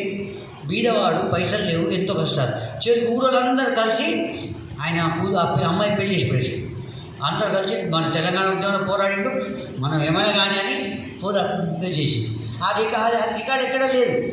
చాలా గరీబోడు చేసిన అద్భుతమైన విషయం ఇది. ఇట్లాంటి ఎన్నో విషయాలు మీ ఊళ్ళలో ఉండవచ్చు, మీ గల్లీలో ఉండవచ్చు. అలాంటి తెలంగాణ ఉద్యమం గురించి కూడా మీరు చేసుకోవచ్చు. తర్వాత జ్ఞాపకాలు కూడా, కొంత జ్ఞాపకాలు కూడా ఉంటాయి. ఇట్లా అయింది అని జ్ఞాపకాలు కూడా రాయండి. జ్ఞాపకాలు చాలా అద్భుతమైన విషయం అంటే తెలంగాణ ఉద్యమం గురించి.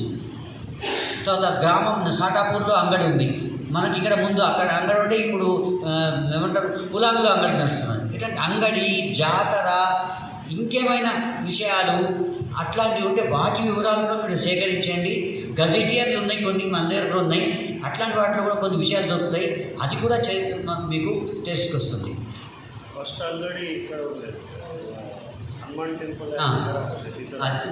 ఫస్ట్ అంగడి అక్కడ అయిందట, మరి ఇప్పుడు అంగడి ఎక్కడో పోయింది. అంగడిలో చరిత్ర కూడా ఒకటి మనం తయారు చేసుకోవచ్చు. తర్వాత ఇప్పుడు చెప్పిన చిందు ఎల్లమ్మలాగా మీ ఊళ్ళో కూడా ఒక అద్భుతమైన వ్యక్తులు ఉండవచ్చు, నటులు ఉండవచ్చు, రాజకీయ నాయకులు ఉండవచ్చు, త్యాగమూర్తులు ఉండవచ్చు, చెరువు కట్టించిన ఉండవచ్చు, గుడి కట్టించిన ఉండవచ్చు, ఏదైనా పని అయితే నిలబడ్డ ఉండవచ్చు. అట్లాంటి ప్రముఖ వ్యక్తులు సాధారణ జీవితంలో బతికే వాళ్ళు కాకుండా సమాజం కోసం బతికిన ఏ చిన్న పని చేసినైనా సరే అట్లాంటి వ్యక్తులందరూ సమాచారాన్ని సేకరించి కనుక చేస్తే అది కూడా చరిత్ర అవుతుంది. తర్వాత చిన్న ఉదాహరణ చెప్పి ఆపేస్తా. మన ఊళ్ళో ఇంటికి ఈశాన్య నైరుత్యంలో ఏమో ఎల్లమ్మ గూడు అని ఉంటుంది. రెండు గూళ్ళు ఉంటాయి. రెండు గూళ్ళలో దేవాలయం పెడతారు. మీరు ఈ నందిపేట్, బాల్కొండ, ఈ సావెల్లి ఏరియాలంతా తిరిగితే అద్భుతమైన ఫోటోలు ఉంటాయి దాని మీద. అది మనం ఇక మామూలుగా చెప్పలేం. చరిత్రలో అదొక సాంప్రదాయం. ఆ గూడుకు పూజ చేయడం అంటే సంతాన లక్ష్మి పూజలు ఉంటాయి. దాన్ని మీరు ఏమేమో చేస్తారు, మీరు ఊహించలేదు. సంవత్సరం అంతా ఇంట్లో ఇల్లు లగ్గం కుదిరిందంటే ఫస్ట్ ఆ దేవుడికి పూజ చేస్తారు. అట్లాంటి అనేకం ఉంటాయి. ఇట్లాంటి సాంప్రదాయాలు ఎన్నో ఉన్నాయి. ఆ సాంప్రదాయాలు సేకరించేది ఫస్ట్. ఆ సాంప్రదాయానికి ఎంతో చరిత్ర తెలుస్తుంది. ఇక ఇవేనా, ఇంకా ఎన్నో ఉండవచ్చు. తర్వాత కరోనా అనుభవాలు కూడా మన లేటెస్ట్గా కరోనా అనుభవాలు. మీ ఊళ్ళో ఏమైంది కరోనా అనుభవాలు లేటెస్ట్గా అయితే ప్రామాణికంగా ప్రయత్నం చేయండి. ఒక ఊళ్ళో నిజంగా జరిగిన అనుమానాలన్నీ కనుక ప్రయత్నం చేయగలిగితే అది చాలా బాగుంటుంది. కరోనా అనుభవాలు కూడా మనకు చరిత్రలో పనికొస్తాయి. అట్లా తర్వాత పుష్కరాల, ఇట్లాంటి అనేక పండుగలు, చాలా విషయాలు. ఇవే కాకుండా మీకు నచ్చిన అంశాలు కూడా తీసుకొని మీరు చేసుకోవచ్చు. నది అన్నారు సార్ ఇంతకుముందు, చంద్రపట్ల ఆంజనేయ సార్ నది అన్నారు, ఇట్లాంటి చాలా విషయాలు ఉన్నాయి. మనకు ఈ ఏరియాలో బినోలా ఉంది. బినోలాలో ఎన్ని శిల్పాలు దొరుకుతాయో, పెద్ద పెద్ద శిల్పాలు, పెద్ద దేవాలయ శిల్పాలు అన్నీ పడి ఉంటాయి. అట్లాంటి ఎన్నో ఉన్నాయి. ఇంకోటి ఆలోచనలు, కొంత కథలు. ఇప్పుడు ఇక్కడ ఎవరో పెద్ద మనిషి సిద్ధులు వచ్చిపోయిందట అనే భావన, ఇట్లాంటి ఆలోచనలు కూడా మీరు సేకరించగలిగితే చరిత్రకు ఎంతో మనం యాడ్ చేస్తాం. అలాంటివి ఆలోచించండి. మనం అంతా కలిసి మళ్ళా కలుద్దాం. ఏదైనా సమాచారం చేసి మనం ప్రింటింగ్ బాధ్యత మీరు పట్టుకోకండి. మేము ప్రింట్ చేస్తాం, ఎన్ని పైసలు అయినా సరే మేము ప్రింట్ చేస్తాం. ప్రింటింగ్కి ఎలాంటి చేయదు. అందరం కలిసి మనం మళ్ళీ ఒకసారి కలిసి ఇవన్నీ ఆలోచనలు మళ్ళీ పంచుకుంటాం. ఇది హోంవర్క్గా అనుకుంటే బాగుంటుంది. A4 సైజు, ఒక A4 సైజులో సమాచారం మీరు సేకరించినా సరే దాన్ని అథెంటిక్గా సేకరించేటువంటి ప్రయత్నం చేయండి. మీ ఊర్లో ఉన్నటువంటి హనుమాన్ ఆలయం కావచ్చు, మీ ఊర్లో ఉన్నటువంటి చిన్న కోట కావచ్చు, ఏదైనా సరే దాని మీద మీకు ఇష్టం ఉన్నటువంటి అంశాన్ని సెలెక్ట్ చేసుకొని అధ్యయనం ప్రారంభం చేయండి. మీకు ఏదైతే అర్థమైందో దాన్ని పేపర్ మీద పెట్టండి. మళ్ళీ మనం ఎప్పుడు కలుద్దాం అనేది ఒకసారి మనం డిస్కస్ చేస్తాం. ఏమంటారు? ఇవాళ కార్యక్రమం ఉపయోగం ఉందా? సరే, కొద్దిగా టైం ఎక్కువైంది, ఇబ్బంది పడుతుంటారు, కానీ ఈ వేడి కూడా మనం ఎక్స్పెక్ట్ చేయలేదు. నెక్స్ట్ టైం అవసరం అయితే ఏసీ హాల్లో కలుద్దాం. కానీ ఎప్పుడు కలుద్దాం? ఒక 2 నెలల తర్వాత కలుద్దాం. ఊరికే కలిస్తే కూడా దీనికి వాల్యూ. ఒక 2 months తర్వాత కలుద్దాం. 2 months తర్వాత కలుద్దాం అని వచ్చేది. రైట్. కాబట్టి ఒక 2 నెలల తర్వాత మనం ఒక కార్యక్రమం ప్లాన్ చేద్దాం. దాంట్లో ఇందాక అంజన్ గారు చెప్పినట్టు వర్క్షాప్ ప్లాన్ చేద్దాం. అట్లనే మీరు రీసెర్చ్ చేసినటువంటి అంశాల మీద ప్రజెంటేషన్ ఇచ్చేదానికి కూడా దాంట్లో మనం ఒక కాలంశం పెట్టు. కాబట్టి మీరు అయ్యో నేను ఇంత చిన్న విషయము, ఇంత పెద్ద విషయం అని ఎవరు వెనక ముందు అవ్వకండి. మీకు ఆసక్తి ఉన్నటువంటి ఏ విషయమైనా సరే రీసెర్చ్ అనేది ప్రారంభం చేయండి. ఇది ఎంత అత్యవసరము అంటే మన గతం ఏందో తెలియని కారణంగా మనం మన యొక్క పూర్తి సంస్కృతిని నాశనం చేసుకుంటూ వెళ్ళిపోతున్నాం. కాబట్టి మన అస్తిత్వాన్ని కాపాడుకోవాలంటే అర్జెంటుగా మనం చేయాల్సిన పని మన యొక్క పూర్వ చరిత్రని అధ్యయనం చేయటము, దాన్ని గ్రంథస్థం చేయటము, దాన్ని భవిష్యత్ తరాలకు అందించడం.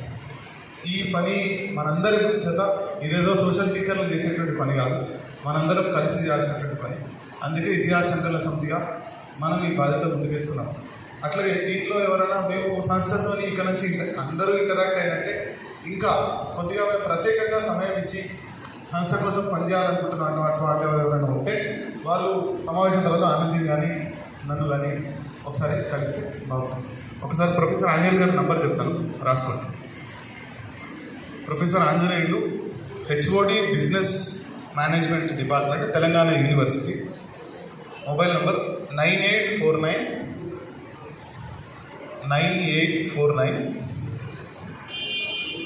443686. మళ్ళీ ఒకసారి చెప్తున్నా, 9849443686. ఇది ప్రొఫెసర్ ఆంజనేయులు గారి నంబరు. కందకుర్తి ఆనంద్ గారి నంబర్ కూడా చెప్తున్నా, 99519. కందకుర్తి ఆనంద్జీది 99519 39737. 99519 31737. అట్లాగే ఎన్సీఆర్టీ మెంబర్ ప్రభాకర్ గారి నంబర్ కూడా మీకు ఇస్తున్నాను. సీసీఆర్టీ క్షమించాలి. వారు నీవు ఈ ఊర్లలో స్వతంత్ర ఉద్యమకారులు ఎవరున్నా సరే వాళ్ళ గురించి కొంచెం అధ్యయనం మీకు తెలిసినా వారు దాన్ని మిగతా వాళ్ళకి అటాచ్ చేసి ఎక్స్టెండ్ చేస్తారు కాబట్టి వారి నంబర్ కూడా రాసుకోండి. 9440 గన్నారం ప్రభాకర్ గారు సీసీఆర్టీ మెంబరు. 940659 174. జరిగినటువంటి ఆలస్యానికి సెకండ్లో క్లోజ్ చేస్తాను. మిత్రులు ఉపాధ్యాయులు ఎక్కువ మంది ఉన్నారు కావున ఇప్పుడు ఏ విధంగా చరిత్రకు సంబంధించిన క్రోడీకరణ జరిగిందో ఈ రకమైన వ్యవస్థనే సీసీఆర్లో ఉంటుంది. సీసీఆర్టీ 4 రీజనల్ సెంటర్లో ట్రైనింగ్స్ ఉంటాయి. ఇవన్నీ కూడా అందులో ఉంటాయి, బాగున్నాయి. కాబట్టి ఇంకాస్త మీకు ఈ పూర్తిసారి వెళ్ళాలంటే 52 లోపున్న టీచర్లందరూ సీసీఆర్టీ యొక్క వర్క్షాప్ ఓరియంటేషన్స్ వినియోగించారు. దానికి సంవత్సరం నేను ఇవ్వగలను. కాబట్టి చాలా మంచి అవకాశం ఢిల్లీలో చేసి రావచ్చు. మీరు అన్ని గవర్నమెంట్ ఓడిలోనే చేసే అవకాశం ఉంటుంది. మరి టీచర్లు ఉపయోగించుకోవాలి. దాని కార్యదర్శి చౌట నారాయణ గారికి ఇతిహాస సంకలన శాస్త్రం ఒక చిన్న సత్కారం ఉంది, దాన్ని వారు స్వీకరించాల్సిన కోరుతున్నాను. ధన్యవాదాలు. అట్లాగే సీసీఆర్టీ మెంబరు ప్రభాకర్ గారు అనిపిస్తారు.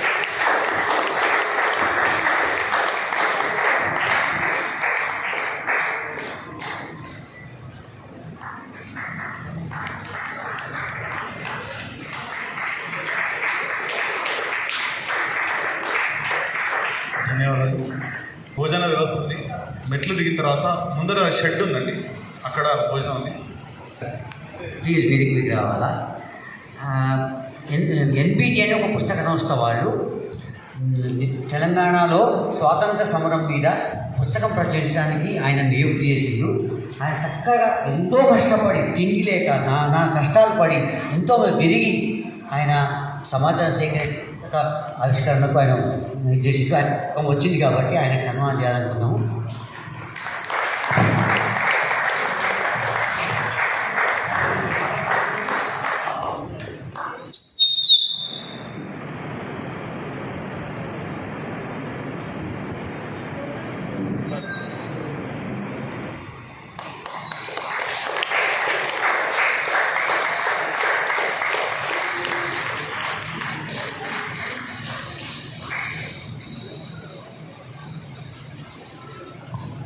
మా ఆలస్యాన్ని మన్నించి క్షమించినటువంటి మీ అందరికీ ఇతిహాస సంకలన సమితి తరఫున హృదయపూర్వక ధన్యవాదాలు.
ఒక్క